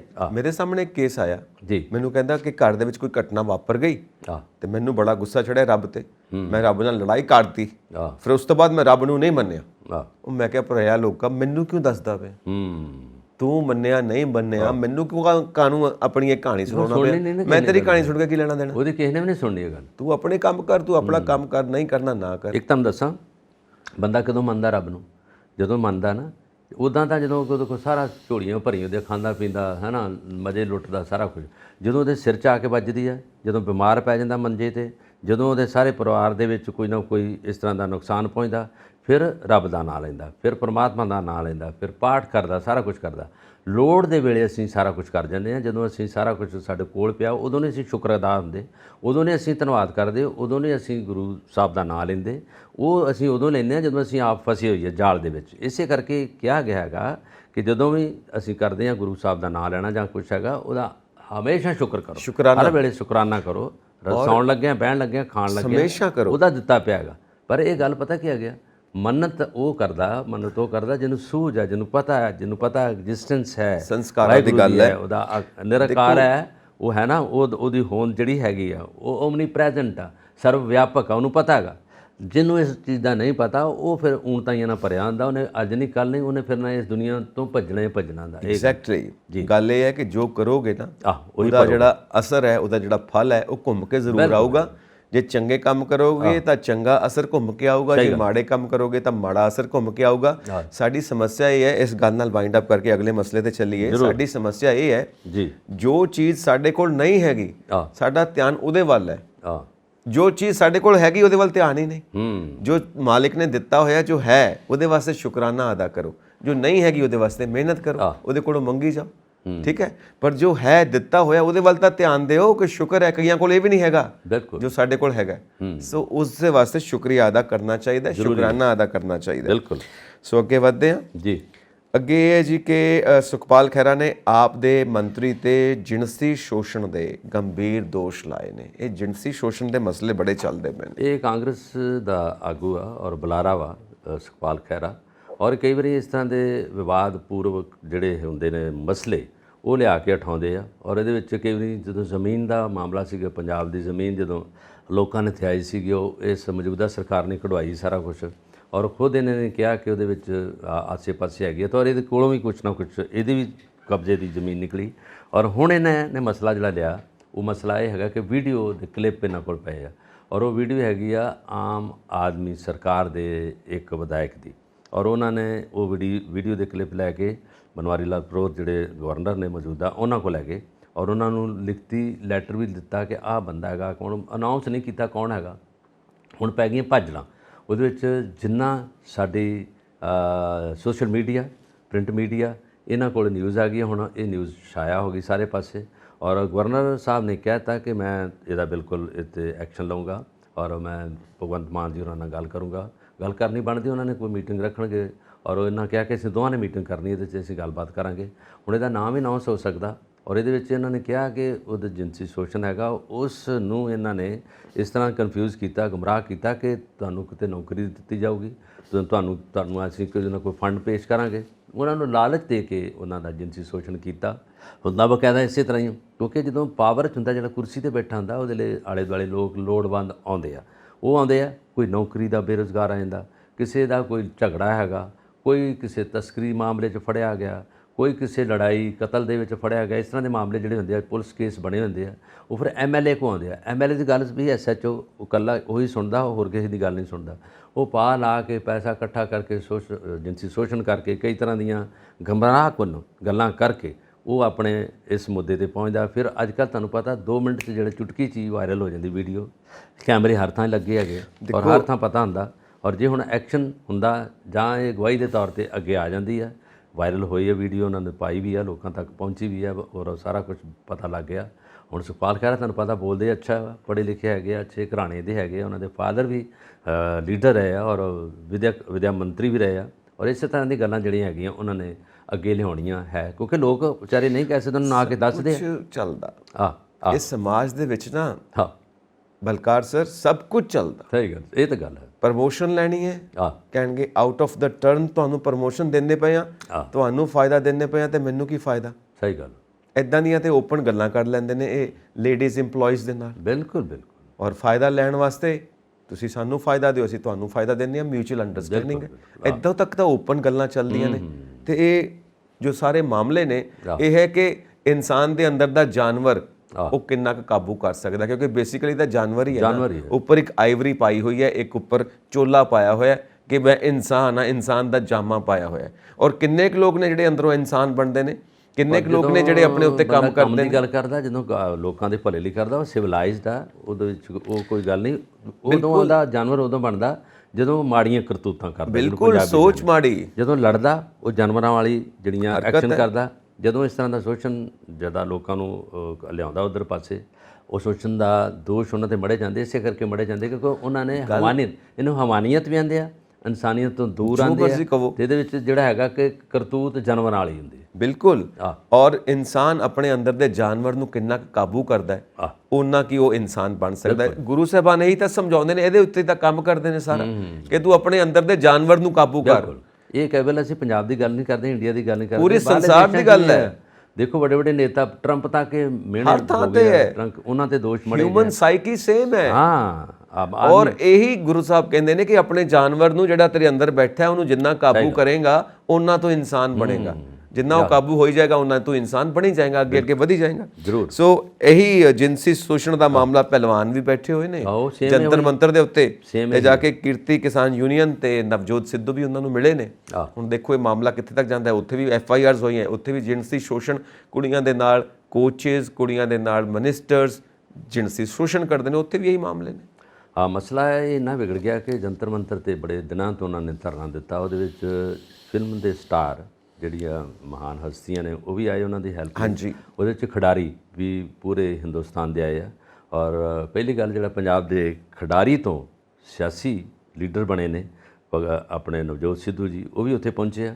ਉਹ ਬਾਕਾਇਦਾ ਤੌਰ 'ਤੇ ਬਹੁਤ ਕੁਝ ਬੋਲੇ ਆ, ਬੜਾ ਕੁਝ ਬੋਲੇ। ਉਹਨਾਂ ਨੇ ਕਿਹਾ ਸੀਗਾ ਵੀ ਜੇ ਇਹ ਚੀਜ਼ਾਂ ਲਈਆਂ ਨੇ, ਇਹਨਾਂ ਕੋਲ ਪੁੱਛ ਤਾਂ ਲੈ ਸਰਕਾਰ, ਉਹਦੇ ਵਿੱਚ ਮਸਲਾ ਤਾਂ ਲਿਆਉਣ ਪਾਰਲੀਮੈਂਟ 'ਚ, ਉਹਦੇ ਵਿੱਚ ਗੱਲਬਾਤ ਹੋਵੇ ਲੋਕਾਂ ਤੱਕ ਕਿ ਲੋਕਾਂ ਨੂੰ ਕੀ ਪਤਾ ਲੱਗਦਾ। ਜੰਤਰ ਮੰਤਰ ਦੀ ਜਿਹੜੀ ਗੱਲ ਹੈਗੀ ਜਾਂ ਕਿਸੇ ਅਖਬਾਰ 'ਚ ਆ ਗਈ ਜਾਂ ਵਾਇਰਲ ਹੁੰਦੀ ਆ, ਉੱਥੇ ਕੁਝ ਨਹੀਂ ਹੁੰਦਾ। ਔਰ ਬ੍ਰਿਜ ਭੂਸ਼ਣ ਜਿਹੜੇ ਜਿਨ੍ਹਾਂ 'ਤੇ FIR ਲੌਜ ਹੋਈ ਆ, ਉਹਨਾਂ ਨੇ ਕਿਹਾ ਕਿ ਮੈਂ ਅਸਤੀਫਾ ਫੇਰ ਦਊਂਗਾ ਜਦੋਂ ਤੱਕ ਇਹ ਪ੍ਰਦਰਸ਼ਨੀ ਹਟਾ ਦੇਣਗੇ ਅਤੇ ਜਿਹੜੇ ਟੂਰਨਾਮੈਂਟ ਹੁੰਦੇ ਨੇ ਇਹਨਾਂ ਦਾ ਉਹਨਾਂ ਤੋਂ ਪਾਸਾ ਨਾ ਵੱਟਣ। ਉਹਦੇ 'ਚ ਜਿੰਨੇ ਟੂਰਨਾਮੈਂਟ ਜਿਹੜੇ ਇਹਨਾਂ ਦੇ ਪਹਿਲਵਾਨਾਂ ਦੇ ਹੋ ਰਹੇ ਆ, ਜਿੱਥੇ ਜਿੱਥੇ ਇਹਨਾਂ ਦੀਆਂ ਪ੍ਰਦਰਸ਼ਨੀਆਂ ਹੋ ਰਹੀਆਂ, ਉਹਨਾਂ ਨੂੰ ਬਾਕਾਇਦਾ ਤੋਂ ਕਰਨ, ਕਿਉਂਕਿ ਐਸੋਸੀਏਸ਼ਨ ਦੇ ਪ੍ਰਧਾਨ ਹੈਗੇ ਆ। ਜਿਸ ਬੰਦੇ ਨੇ ਉਹ ਵਾੜ ਖੇਤ ਨੂੰ ਖਾਣ ਵਾਲੀ ਗੱਲ ਹੈ, ਜਿਹੜੇ ਨੇ ਉਹਨਾਂ ਦੀ ਪ੍ਰੋਟੈਕਸ਼ਨ ਦੇਣੀ ਆ, ਉਹਦੇ 'ਤੇ ਦੂਸ਼ਣ ਲੱਗ ਗਏ ਆ। ਔਰ ਦੇਖ ਲਓ ਉਹ 'ਚੋਂ ਬਾਹਰੋਂ ਬੰਦਾ ਕੋਈ ਨਹੀਂ ਹੈਗਾ। ਇਸੇ ਤਰ੍ਹਾਂ ਸੰਦੀਪ ਸਿੰਘ ਸੀਗੇ ਆਪਣੇ ਹਰਿਆਣਾ ਦੇ ਖੇਡ ਮੰਤਰੀ, ਉਹਨਾਂ 'ਤੇ ਵੀ ਇੱਕ ਕੋਚ ਦੇ ਜਿਹੜਾ ਜਿਨਸੀ ਸ਼ੋਸ਼ਣ ਦਾ ਲੱਗਾ ਸੀ, ਉਹ ਬਰਖਾਸਤ ਕਰ ਦਿੱਤਾ ਗਿਆ। ਮੰਤਰੀ 'ਤੇ ਲੱਗਿਆ, ਉਹਦਾ ਕੁੜੀ ਜਿਹੜੀ ਆ ਉਹਨੇ ਆਪਣੀ ਸਟੇਟਮੈਂਟ ਬਿਆਨ ਦਿੱਤੇ ਹੈਗੇ ਆ, ਬਾਕਾਇਦਾ ਤੌਰ 'ਤੇ ਉਹਨੇ ਕਿਹਾ ਮੇਰਾ ਸ਼ੋਸ਼ਣ ਕੀਤਾ। ਉਹ ਵੀ ਬੜਾ ਚਰਚਾ ਦਾ ਵਿਸ਼ਾ ਰਿਹਾ। ਉਸੇ ਤਰ੍ਹਾਂ ਇਹ ਹੋ ਗਿਆ ਕਿ ਪੂਰਾ ਇੰਡੀਆ ਦੇ ਵਿੱਚ ਜਿਹੜੇ ਪਹਿਲਵਾਨ ਹੀ ਲੋਕਾਂ ਤੱਕ ਪਹੁੰਚਦੇ ਨੇ ਔਰ ਆਪਣੇ ਸਰੀਰ ਦੀ ਪ੍ਰਦਰਸ਼ਨੀ ਕਰਕੇ ਲੋਕਾਂ ਤੱਕ ਜਿਹੜਾ ਐਂਟਰਟੇਨਮੈਂਟ ਵੀ ਕਰਦੇ ਆ ਔਰ ਦੱਸਦੇ ਨੇ ਕਿ ਇਸ ਤਰ੍ਹਾਂ ਤੰਦਰੁਸਤੀ ਸੰਭਾਲੀ ਜਾਂਦੀ ਹੈ। ਇਸੇ ਤਰ੍ਹਾਂ ਅਸੀਂ ਤੰਦਰੁਸਤ ਰਹਾਂਗੇ ਅਤੇ ਅਸੀਂ ਪੂਰੀ ਉਮਰ ਭੋਗਾਂਗੇ। ਔਰ ਇਹ ਗੱਲ ਜਿਹੜੀ ਲੋਕਾਂ ਨੇ ਇਹਦੇ 'ਤੇ ਆਲੋਚਨਾ ਕੀਤੀ ਹੈ ਕਿ ਗਲਤ ਗੱਲ ਹੈ। ਜੇ ਉਹਨਾਂ ਦੇ ਵਿਚਲੇ ਲੀਡਰ ਹੀ ਜਾਂ ਉਹਨਾਂ ਦੇ ਐਸੋਸੀਏਸ਼ਨ ਦੇ ਜਿਹੜੇ ਫੈਡਰੇਸ਼ਨ ਇਹਨਾਂ ਦੀ ਕੁਸ਼ਤੀ ਫੈਡਰੇਸ਼ਨ, ਉਹਦੇ ਕਰਤਾ ਧਰਤਾ ਹੀ ਕੰਮ ਕਰ ਰਹੇ ਆ। ਹੁਣ ਇਹਦੇ ਵਿੱਚ ਲਾਮਬੰਦ ਹੋ ਗਏ ਆ ਫਿਲਮਾਂ ਵਾਲੇ ਅਦਾਕਾਰ ਔਰ ਇਹਦੇ ਵਿੱਚ ਖਿਡਾਰੀ, ਜਿਹਦੇ 'ਚ ਨਵਜੋਤ ਸਿੱਧੂ ਵੀ ਗਏ ਆ, ਹੋਰ ਖਿਡਾਰੀ ਵੀ ਗਏ, ਪ੍ਰਗਟ ਸਿੰਘ ਵੀ, ਸਾਡੇ ਜਿਹੜੇ ਸਿਆਸੀ ਨੇਤਾ ਵੀ ਰਹੇ ਆ, MLA ਵੀ ਰਹੇ ਆ ਔਰ ਮੰਤਰੀ ਵੀ ਰਹੇ ਆ, ਉਹ ਵੀ ਬਾਕਾਇਦਾ ਤੌਰ 'ਤੇ ਗਏ। ਔਰ ਉਹਨਾਂ ਨੂੰ ਦੁੱਖ ਇਸ ਗੱਲ ਦਾ ਹੈਗਾ ਕਿ ਉਹਨਾਂ ਨੇ ਜੇ ਬਾਂਹ ਅਸੀਂ ਨਹੀਂ ਫੜਨਗੇ, ਉਹਨਾਂ ਕਿਹਾ ਹੋਰ ਕੌਣ ਆਊਗਾ। ਉਹ 'ਚ 7 ਕੁੜੀਆਂ ਵਾ ਜਿਨ੍ਹਾਂ ਨੂੰ ਹੁਣ ਪ੍ਰੋਟੈਕਸ਼ਨ ਵੀ ਦੇ ਦਿੱਤੀ ਗਈ ਹੈ, ਜਿਨ੍ਹਾਂ ਦਾ ਸ਼ੋਸ਼ਣ ਕੀਤਾ ਗਿਆ ਜਿਨਸੀ। ਔਰ ਉਹਨਾਂ ਕੁੜੀਆਂ ਨੇ ਬਾਕਾਇਦਾ ਤੌਰ 'ਤੇ ਬਿਆਨਬਾਜ਼ੀ ਦਿੱਤੇ ਆ, ਆਪਣੇ ਬਿਆਨ ਲਿਖ ਕੇ ਦਿੱਤੇ ਪੁਲਿਸ ਨੂੰ। ਔਰ ਉਹਨਾਂ ਨੇ ਹੀ FIR ਲੌਜ ਕਰਵਾਈ ਹੈ ਜਿਹੜੇ ਬ੍ਰਿਜ ਭੂਸ਼ਣ 'ਤੇ। ਔਰ ਉਹ ਮਾਮਲਾ ਹੁਣ ਇਸ ਵੇਲੇ ਜੰਤਰ ਮੰਤਰ 'ਚ ਹੈਗਾ। ਉੱਥੇ ਕਈ ਪੱਤਰਕਾਰ ਜਾਂਦੇ ਆ, ਕਈ ਮੀਡੀਆ ਮੈਨ ਜਾਂਦੇ ਆ, ਬੜਾ ਕੁਛ ਹੁੰਦਾ ਔਰ ਪੂਰੇ ਦੁਨੀਆ 'ਚ ਹੋ ਗਿਆ। ਔਰ ਜਿਸ ਦੇਸ਼ ਦੇ ਪਹਿਲਵਾਨ ਹੀ ਇਸ ਚੀਜ਼ ਤੋਂ ਜਿਹੜਾ ਇਸ ਦਾ ਚੀਜ਼ਾਂ ਦਾ ਨੁਕਸਾਨ ਪਹੁੰਚਾਉਣਾ ਦੀ ਕੋਸ਼ਿਸ਼ ਕਰ ਰਹੇ ਨੇਤਾ ਹੀ, ਔਰ ਬਾਹਰਲੇ ਦੇਸ਼ਾਂ 'ਚ ਕੀ ਸੁਨੇਹਾ ਜਾਊਗਾ ਵੀ ਇੱਥੋਂ ਦੇ ਪਹਿਲਵਾਨ ਦਾ ਇਹ ਸ਼ੋਸ਼ਣ ਕਰ ਰਹੇ ਉਸ ਦੇਸ਼ ਦੇ ਲੋਕ ਹੀ, ਹੈ ਨਾ, ਕੋਈ ਬਾਹਰੋਂ ਨਹੀਂ ਆਇਆ। ਜੇ ਅਸੀਂ ਆਪ ਹੀ ਇੱਕ ਦੂਜੇ ਨੂੰ ਮਾਰੀ ਜਾਵਾਂਗੇ, ਇੱਕ ਦੂਜੇ ਨਾਲ ਉਹਨਾਂ ਨੂੰ ਨੁਕਸਾਨ ਪਹੁੰਚਾਵਾਂਗੇ ਔਰ ਉਹ ਕੀ ਅੱਗੇ ਖੇਡਣਗੇ ਵਿਚਾਰੇ। ਉਹਨਾਂ ਨੂੰ ਸਗੋਂ ਪ੍ਰਮੋਟ ਕਰਨਾ ਚਾਹੀਦਾ, ਉਹਨਾਂ ਨੂੰ ਸਗੋਂ ਹੈਲਪ ਕਰਨੀ ਚਾਹੀਦੀ ਆ, ਉਹਨਾਂ ਨੂੰ ਪ੍ਰਮੋਸ਼ਨਾਂ ਦੇਣਾ ਚਾਹੀਦੀਆਂ, ਨੌਕਰੀਆਂ ਦੇਣੀਆਂ ਚਾਹੀਦੀਆਂ। ਉਹਦੇ ਬਾਵਜੂਦ ਅਸੀਂ ਉਲਟ ਪਾਸੇ ਆ ਕੇ ਉਹਨਾਂ ਦਾ ਸ਼ੋਸ਼ਣ ਕਰ ਰਹੇ ਹਾਂ। ਇਹ ਕਿਹੜੇ ਦੇਸ਼ ਦੀ ਗੱਲ ਹੈ, ਕਿਹੜੀ ਆਜ਼ਾਦੀ ਦੀ ਗੱਲ ਹੈ, ਕਿਹੜੇ ਸੰਵਿਧਾਨ ਦੀ ਗੱਲ ਹੈ, ਕਿਹੜੇ ਲੋਕਤੰਤਰ ਦੀ ਗੱਲ ਹੈ, ਕਿੱਧਰ ਦੀ ਗੱਲ ਹੈਗੀ। ਜਿਹੜੇ ਸਾਡੇ ਕਰਤਾ ਧਰਤਾ ਨੇ ਉਹੀ ਉਹਨਾਂ ਨੂੰ ਉਲਟਾ ਪਾਸੇ ਲੈ ਜਾ ਰਹੇ ਆ। ਉਹ ਕੁੜੀਆਂ ਨੇ ਜਿਨ੍ਹਾਂ ਨੇ ਦੇਸ਼ ਦਾ ਨਾਂ ਰੌਸ਼ਨ ਕੀਤਾ, ਗੋਲਡ ਮੈਡਲ ਲੈ ਕੇ ਆਏ, ਉੱਥੋਂ ਤਮਗੇ ਜਿੱਤ ਕੇ ਲੈ ਕੇ ਆਏ, ਜਿਨ੍ਹਾਂ ਦਾ ਮਾਣ ਸਤਿਕਾਰ ਵੱਧਦਾ ਹੈਗਾ। ਉਹਨਾਂ ਨੇ ਕਿਹਾ ਕਿ ਮੰਤਰੀ ਜਿਹੜੇ ਆ ਰੋਜ਼ ਤਾਂ ਬਣਦੇ ਆ, MP ਰੋਜ਼ ਬਣਦੇ ਆ, ਪਹਿਲਵਾਨ ਕਦੀ ਕਦੀ ਬਣਦੇ ਆ। ਪਹਿਲਵਾਨ ਜਦੋਂ ਖੇਡਦੇ ਆ ਪੂਰੀ ਦੁਨੀਆ ਦੇ ਸਾਹਮਣੇ ਸਪੋਰਟਸਮੈਨ ਕਦੀ ਕਦੀ ਆਉਂਦੇ ਨੇ। ਜੀ ਜੀ ਬਲਕਾਰ ਜੀ, ਕਦੀ ਨਾ ਇਹ ਜਿਹੜੇ ਸ਼ਾਮ ਨੂੰ ਮਹਿਫਿਲ ਜਮਾ ਕੇ ਬਹਿਣ ਵਾਲੇ ਲੋਕ ਨੇ, ਜੀ ਜੀ, ਜਿਹੜੇ ਵੱਡੇ ਵੱਡੇ ਚਾਹੇ ਮਿਨਿਸਟਰਸ ਨੇ, ਚਾਹੇ ਵੱਡੇ ਵੱਡੇ ਬਿਊਰੋਕਰੇਟਸ ਨੇ, ਜਾਂ ਵੱਡੇ ਵੱਡੇ ਰਾਜਨੀਤੀ ਕਰਨ ਵਾਲੇ ਵੱਡੇ ਵੱਡੇ ਲੋਕ ਜਿਨ੍ਹਾਂ ਨੂੰ ਆਪਾਂ ਵੱਡੇ ਵੱਡੇ ਕਹਿੰਦੇ ਆ, ਵੱਡੇ ਵੱਡੇ ਸਾਰੇ ਤਾਂ ਨਹੀਂ ਪਰ ਕਈ ਇੱਦਾਂ ਦੇ ਨੇ ਜਿਹੜੇ ਸ਼ਾਮ ਨੂੰ ਮਹਿਫਿਲ ਜਮਾ ਕੇ ਬਹਿੰਦੇ ਨੇ। ਕਦੀ ਇਹਨਾਂ ਵਿੱਚ ਜੇ ਵਿਚਰਨ ਦਾ ਮੌਕਾ ਮਿਲੇ, ਕਦੀ ਕਦੀ ਇਹਨਾਂ ਦੇ ਗੱਲਬਾਤ ਸੁਣਨ ਦਾ ਮੌਕਾ ਮਿਲੇ, ਤਾਂ ਐਸੀ 3rd ਕਲਾਸ ਕਿਸਮ ਦੀ ਸੋਚ ਹੈ ਇਹਨਾਂ ਦੀ, ਐਸੀ ਗਿਰੀ ਹੋਈ ਗੱਲ ਕਰਦੇ ਨੇ ਕਿ ਬੰਦਾ ਸੋਚਦਾ ਹੈ ਕਿ ਇਹ ਐਡੇ ਵੱਡੇ ਅਹੁਦੇ 'ਤੇ ਬਿਠਾਇਆ ਕਿਨੇ ਹੈ, ਇਹ ਉਸ ਦੇ ਲਾਇਕ ਹੈ ਕਿ ਨਹੀਂ ਹੈ। ਔਰ ਇੱਦਾਂ ਦੀ ਸੋਚ ਦੇ ਲੋਕ ਜਦੋਂ ਅੱਗੇ ਆਉਂਦੇ ਨੇ ਤਾਂ ਉਹ ਇੱਦਾਂ ਦੀਆਂ ਹੀ ਹਰਕਤਾਂ ਉਹਨਾਂ ਨੇ ਕਰਨੀਆਂ ਹੁੰਦੀਆਂ ਨੇ। ਗੱਲ ਤੁਹਾਡੀ ਸਹੀ ਹੈ। ਬਹੁਤੇ ਹੈਗੇ ਆ, ਕਾਫੀ ਗਿਣਤੀ 'ਚ ਇਸ ਤਰ੍ਹਾਂ ਦੇ ਲੋਕ ਹੈਗੇ ਜਿਨ੍ਹਾਂ ਨੇ ਲੋਕਾਂ ਨੂੰ, ਪਬਲਿਕ ਨੂੰ ਦੁਨੀਆ ਦੇ ਵਿੱਚ ਜਾ ਕੇ ਨੁਕਸਾਨ ਪਹੁੰਚਾਇਆ ਆਪਣੇ ਬਿਆਨਾਂ ਨਾਲ, ਆਪਣੇ ਭਾਸ਼ਣਾਂ ਨਾਲ। ਪਰ ਅਸੀਂ ਜੇ ਗੱਲ ਕਰੀਏ ਤਾਂ ਬਹੁਤੇ ਇਸ ਤਰ੍ਹਾਂ ਦੇ ਵੀ ਹੈ ਜਿਨ੍ਹਾਂ ਨੇ ਲੋਕਾਂ ਦਾ ਭਲਾ ਕੀਤਾ, ਬਿਲਕੁਲ ਹੈ, ਲੋਕਾਂ ਨੂੰ ਉੱਪਰ ਚੁੱਕਿਆ, ਅਨੁਸ਼ਾਸਨ 'ਚ ਰਹਿ ਕੇ ਗੱਲ ਕੀਤੀ ਆ, ਜਿਸ 'ਚ ਡਾਕਟਰ ਮਨਮੋਹਨ ਸਿੰਘ ਦਾ ਨਾਂ ਆਉਂਦਾ, ਸਾਹਮਣੇ ਆਉਂਦਾ, ਮਨਟੀਕ ਸਿੰਘ ਆਹਲੂਵਾਲੀਆ ਦਾ ਆਉਂਦਾ, ਕਿਉਂ ਨਹੀਂ। ਔਰ ਇਸ ਤਰ੍ਹਾਂ ਦੇ ਹੋਰ ਵੀ ਬੜੇ ਨੇਤਾ ਨੇ, ਬੜੇ ਦਿੱਗਜ ਲੋਕ ਬੈਠੇ ਨੇ ਆਪਣੇ। ਹੁਣੇ ਵੱਡੇ ਬਾਦਲ ਸਾਹਿਬ, ਹਾਂ ਵੱਡੇ ਬਾਦਲ ਸਾਹਿਬ ਪੰਜਾਬ 'ਚੋਂ ਗਿਣ ਲਓ, ਇਹਦੇ 'ਚੋਂ ਹੀ ਹੈਗਾ। ਇਹਨਾਂ ਨੇ ਪ੍ਰਤਾਪ ਸਿੰਘ ਕੈਰੋ ਹੋਣੀ, ਕੈਰੋ ਸਾਹਿਬ ਦਾ ਤਾਂ ਨਾਂ ਹੀ ਸ਼ਿਖਰਾਂ 'ਤੇ ਸੀ। ਸਾਨੂੰ ਇਹ ਕਿੱਥੋਂ ਪਤਾ ਲੱਗਦਾ, ਕਿਉਂਕਿ ਬੀਇੰਗ ਇਨ ਮੀਡੀਆ ਜੋ ਸਾਡਾ ਪ੍ਰੋਫੈਸ਼ਨ ਹੈ ਉਹਦੇ 'ਚ ਰਹਿੰਦੇ ਹੋਏ ਜਦੋਂ ਤਰ੍ਹਾਂ ਤਰ੍ਹਾਂ ਦੇ ਕਿਰਦਾਰ ਸਾਨੂੰ ਮਿਲਦੇ ਨੇ, ਕਈ ਅੰਦਰ ਦੀਆਂ ਗੱਲਾਂ ਪਹੁੰਚਾਉਣ ਵਾਲੇ ਵੀ, ਅੰਦਰ ਦੀਆਂ ਗੱਲਾਂ ਦੱਸਣ ਵਾਲੇ ਵੀ ਮਿਲਦੇ ਨੇ। ਇਹ ਰਿਪੋਰਟਾਂ ਉਹਨਾਂ ਕੋਲੋਂ ਮਿਲਦੀਆਂ ਨੇ ਕਿ ਇਹਨਾਂ ਲੋਕਾਂ ਦੇ ਅੰਦਰ ਦੇ ਕਿਰਦਾਰ ਕਿੱਦਾਂ ਦੇ ਜੇ ਗੱਲ ਕਰੀ ਤੇ ਸਾਰੇ ਪੁਲਿਸ ਵਾਲੇ ਇੱਕ ਮਾੜੇ ਤਰ੍ਹਾਂ ਨਹੀਂ ਦੇ ਹੈਗੇ, ਮਾੜੇ ਨਹੀਂ ਹੁੰਦੇ। ਸਾਰੇ ਤੁਸੀਂ ਚੰਗੇ ਵੀ ਵੀਡੀਓ ਵੇਖੋ, ਕੁਝ ਪੁਲਿਸ ਵਾਲੇ ਹੈਗੇ ਆ ਜਿਹੜੇ ਡੰਗਰਾਂ ਨੂੰ ਪਾਣੀ ਵੀ ਪਿਆਉਂਦੇ ਆ, ਡਿੱਗੇ ਨੂੰ ਹਰ ਤਰ੍ਹਾਂ ਚੁੱਕਦੇ ਦਾ ਵੀ ਆ, ਇਨਸਾਨ ਬੈਠਾ ਹੈ। ਔਰ ਜਿਹੜੇ ਲੋੜਵੰਦ ਆ ਉਹਨਾਂ ਨੂੰ ਰਾਸ਼ਨ ਆਪਣੇ ਕੋਲੋਂ ਨਿੱਜੀ ਆਪਣੀ ਤਨਖਾਹ ਚੋਂ ਲੈ ਕੇ ਬੁੱਢੜੀਆਂ ਬਜ਼ੁਰਗ ਜਿਹੜੀਆਂ ਵਿਚਾਰੀਆਂ ਕੱਲੀ ਬੈਠੀਆਂ ਉਹਨਾਂ ਨੂੰ ਦੇ ਦਿੰਦੇ। ਤੇ ਟਰੱਕ ਡਰਾਈਵਰ ਸਾਰੇ ਮਾੜੇ ਨਹੀਂ ਹੁੰਦੇ, ਟਰੱਕ ਡਰਾਈਵਰ ਵੀ ਬਹੁਤ ਵਧੀਆ ਔਰ ਧਾਰਮਿਕ ਨੇਤਾ ਦੇ ਨਾਲ ਮੇਲ ਜੋਲ ਵੀ ਆ, ਕੰਮ ਵੀ ਚੰਗੇ ਕਰਦੇ ਆ। ਜਦੋਂ ਤੁਸੀਂ ਆਪਣੀ ਪਾਵਰ ਦਾ ਮਿਸਯੂਜ਼ ਕਰਦੇ ਹੋ ਨਾ, it is bloody misuse of power. ਦੁਨੀਆ ਦੇ ਵਿੱਚ ਕਿਤੇ ਵੀ ਜਿਹੜਾ ਬੰਦਾ ਆਪਣੀ ਪਾਵਰ ਦਾ ਮਿਸਯੂਜ਼ ਕਰੇਗਾ ਉਹ ਇਦਾਂ ਦੇ ਹੀ ਲੱਛਣ ਦਿਖਾਊਗਾ, ਇਦਾਂ ਦੇ ਗੁਲ ਖਿਲਾਊਗਾ। ਵੈਸੇ ਪਤਾ ਚੱਕਰ ਕੀ ਹੈ? ਚੱਕਰ ਹੈਗਾ ਜਿੱਥੇ ਆਪਾਂ ਹਿਊਮਨ ਸਾਈਕ ਦੀ ਗੱਲ ਕਰਦੇ ਹਾਂ ਉਹ ਹੈਗੀ ਆ, ਇਹ ਵਿਗੜੇ ਤਿਗੜੇ ਹਰ ਜਗ੍ਹਾ ਆ ਜਾਂਦੇ ਆ। ਮਤਲਬ ਇਹ ਨਹੀਂ ਹੁੰਦਾ, ਘਰਾਂ 'ਚ ਵੀ ਪਰਿਵਾਰਾਂ 'ਚ ਵੀ ਕਈ ਹਰ ਥਾਂ ਤੇ ਹੈ ਵਿਗੜੇ ਹੁੰਦੇ ਆ, ਕਈ ਡੰਡੇ ਦੇ ਯਾਰ ਹੁੰਦੇ ਆ। ਪੁਲਿਸ ਦੇ ਵਿੱਚ ਵੀ ਆਪਾਂ ਗਿਣ ਲਿਆ, ਮਾਸਟਰਾਂ ਵਿੱਚ ਵੀ ਹੈਗੇ ਆ, ਹਰ ਜਗ੍ਹਾ ਹੁੰਦੇ ਆ। ਅਸੀਂ ਪਿਓਰਿਟੀ ਨਾਲ ਨਹੀਂ ਚੱਲ ਸਕਦੇ ਵੀ ਹਰ ਜਗ੍ਹਾ। ਇਹ ਵੈਸੇ ਡੰਡਾ ਪੀਰ ਹੈ ਵਿਗੜਿਆਂ ਤਗੜਿਆਂ ਦਾ। ਜਦੋਂ ਡੰਡਾ ਵੱਜਦਾ ਸਿਰ 'ਚ ਆ ਕੇ ਫਿਰ ਪਤਾ ਲੱਗਦਾ ਵੀ ਅਸੀਂ ਗਲਤ ਕੰਮ ਕਰ ਰਹੇ ਹਾਂ। ਇਹ ਪਤਾ ਐਕਚੁਅਲੀ ਇੱਕ ਤਾਂ ਸਾਡੇ ਆਬਾਦੀ ਬਹੁਤ ਜ਼ਿਆਦਾ, ਦੂਜੀ ਹੈਗੀ ਆ ਸਿਸਟਮ 'ਚ ਬੜੇ ਉਤਰਾਅ ਚੜਾਅ ਵਿਗੜਾ।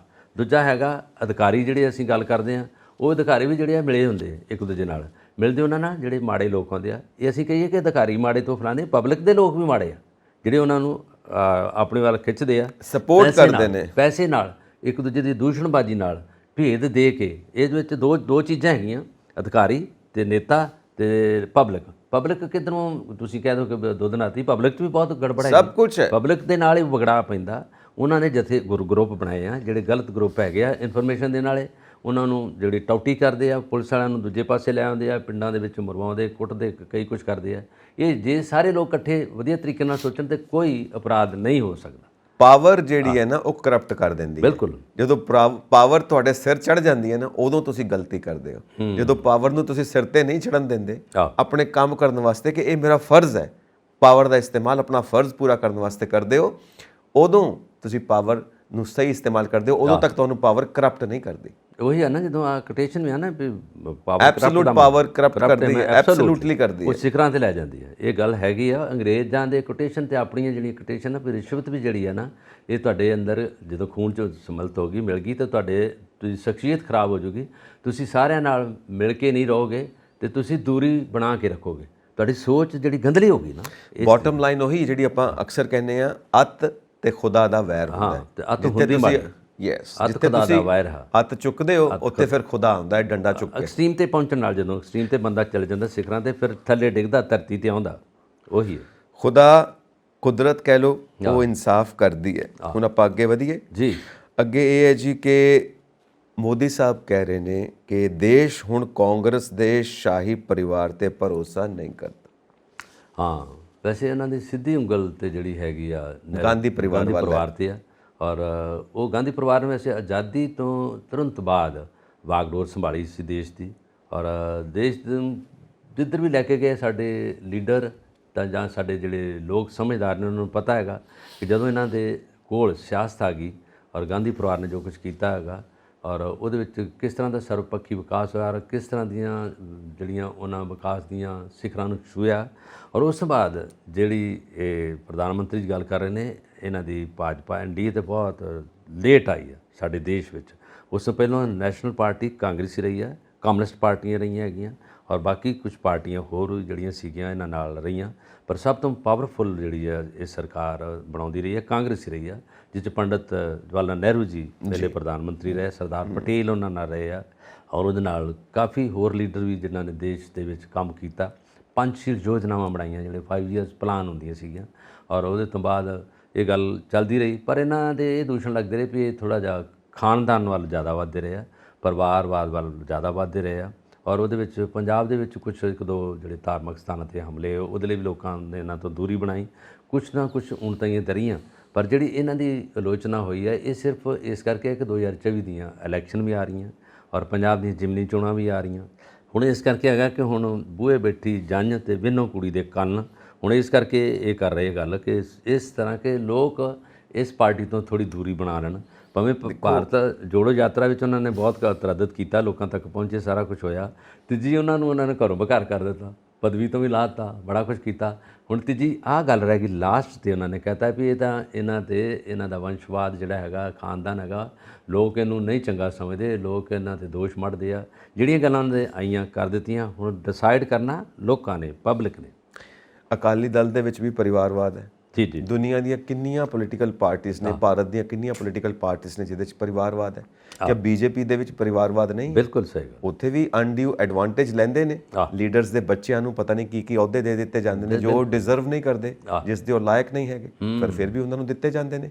ਉਹ ਪਰਿਵਾਰਵਾਦ ਨਹੀਂ ਹੈ। ਸਾਰੇ ਬੀਜੇਪੀ ਦੀ ਤੁਸੀਂ ਜੇ ਘੋਖ ਕੇ ਦੇਖੋ, ਉਹਦੇ ਵਿੱਚ ਵੀ ਤੁਹਾਨੂੰ ਪਰਿਵਾਰਵਾਦ ਲੱਭੇਗਾ। ਕਾਰਨ ਹਿਊਮਨ ਸਾਈਕੀ, ਜੋ ਆਪਾਂ ਪਹਿਲਾਂ ਡਿਸਕਸ ਕੀਤਾ ਹੈ, ਇਨਸਾਨ ਦਾ ਸੁਭਾਅ ਹੈ। ਹੁਣ ਬੀਜੇਪੀ ਦੇ ਵਿੱਚ ਸਾਰੇ ਦੁੱਧ ਧੁਲੇ ਥੋੜਾ ਹੈਗੇ ਨੇ, ਨਹੀਂ। ਉਹਦੇ ਵਿੱਚ ਵੀ ਤਾਂ ਕਰਪਟ ਬੰਦੇ ਬੈਠੇ ਨੇ। ਕਰਪਸ਼ਨ ਜਿਹੜੀ ਹੈ ਨਾ, ਉਹ ਇਨਸਾਨ ਦੇ ਸੁਭਾਅ 'ਚ ਹੈ। ਆ ਆਪਣੇ ਪਰਿਵਾਰ ਨੂੰ ਫਾਇਦਾ ਦੇਣਾ ਇਨਸਾਨ ਦੇ ਸੁਭਾਅ ਦੇ ਵਿੱਚ ਹੈ।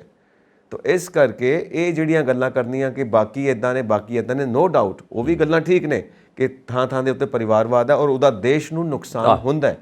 ਪਰ ਤੁਹਾਡੀ ਆਪਣੀ ਪਾਰਟੀ ਦੇ ਵਿੱਚ ਵੀ ਪਰਿਵਾਰਵਾਦ ਹੈ, ਉਹਦੇ ਵੱਲ ਵੀ ਧਿਆਨ ਦਿਓ। ਵੈਸੇ ਕਹਿੰਦੇ ਨੇ ਕਿ ਪੰਜਾਬੀ 'ਚ ਵੀ ਆਪਣੀ ਪੀੜ੍ਹੀ ਥੱਲੇ ਸੋਟਾ ਫੇਰਨ ਦੀ ਜ਼ਰੂਰਤ ਹੈ। ਜੇ ਪਤਾ ਹੋਵੇ ਤੇ ਪਤਾ ਲੱਗ ਸਕਦਾ ਕਿ ਕੌਣ ਤੇ ਕੀ ਤੇ ਕਿੱਥੇ ਹੈ, ਕਿੱਥੇ ਖੜੀਆਂ ਸਾਰੀਆਂ ਪਾਰਟੀਆਂ।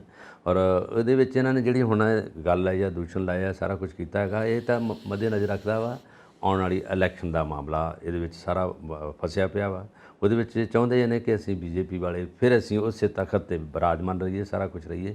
ਪਰ ਇਹਦੇ ਵਿੱਚ ਮੀਡੀਆ ਦਾ ਵੀ ਰੋਲ ਬਹੁਤ ਵੱਡਾ ਹੈਗਾ। ਮੀਡੀਆ ਨੇ ਲੋਕਾਂ ਤੱਕ ਇਹ ਸਾਰਾ ਕੁਝ ਕਿਸ ਤਰ੍ਹਾਂ ਪਹੁੰਚਾਉਣਾ, ਜਿਸ ਤਰ੍ਹਾਂ ਅਸੀਂ ਆਪਾਂ ਗੱਲਾਂ ਕਰ ਰਹੇ ਹਾਂ, ਪਰ ਡਿਸਾਈਡ ਕਿਹਨੇ ਕਰਨਾ? ਪਬਲਿਕ ਨੇ, ਲੋਕਾਂ ਨੇ, ਵੋਟਰਾਂ ਨੇ।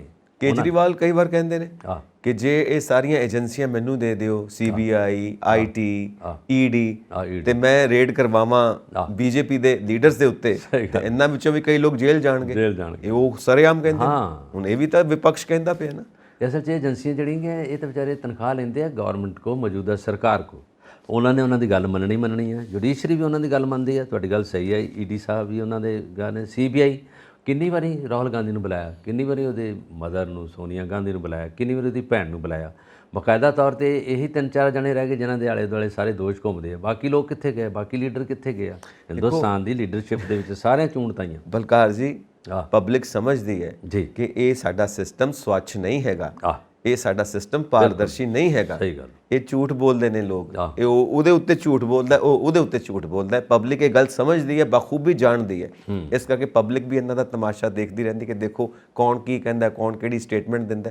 ਹੁਣ ਬਾਕੀ ਤੇ ਇਹ ਹੈ ਕਿ ਜਦੋਂ ਇਲੈਕਸ਼ਨਸ ਹੋਣੀਆਂ ਨੇ, ਉਦੋਂ ਕੀ ਫੈਸਲੇ ਹੋਣੇ ਨੇ ਸਰਕਾਰ ਦੇ ਲਈ, ਉਦੋਂ ਜਨਤਾ ਨੇ ਕੀ ਫੈਸਲਾ ਦੇਣਾ ਹੈ, ਉਹ ਗੱਲ ਹੁੰਦੀ ਹੈ। ਹੁਣ ਇੱਥੇ ਜੇ ਦੇਖਿਆ ਜਾਵੇ ਤਾਂ ਕਈ ਵਾਰ EVM ਮਸ਼ੀਨਸ ਦੇ ਉੱਤੇ ਦੋਸ਼ ਲੱਗਦੇ ਨੇ ਕਿ ਉਹਨੂੰ ਹਾਈ ਚੈੱਕ ਕਰਕੇ ਜਾਂ ਉਹਨੂੰ ਹੈਕ ਕਰਕੇ ਜਾਂ ਉਹਨੂੰ ਮੈਨੀਪੂਲੇਟ ਕਰਕੇ ਤੁਸੀਂ ਆਪਣੇ ਹੱਕ ਦੇ ਵਿੱਚ ਵੋਟਾਂ ਪਵਾ ਲੈਂਦੇ ਹੋ।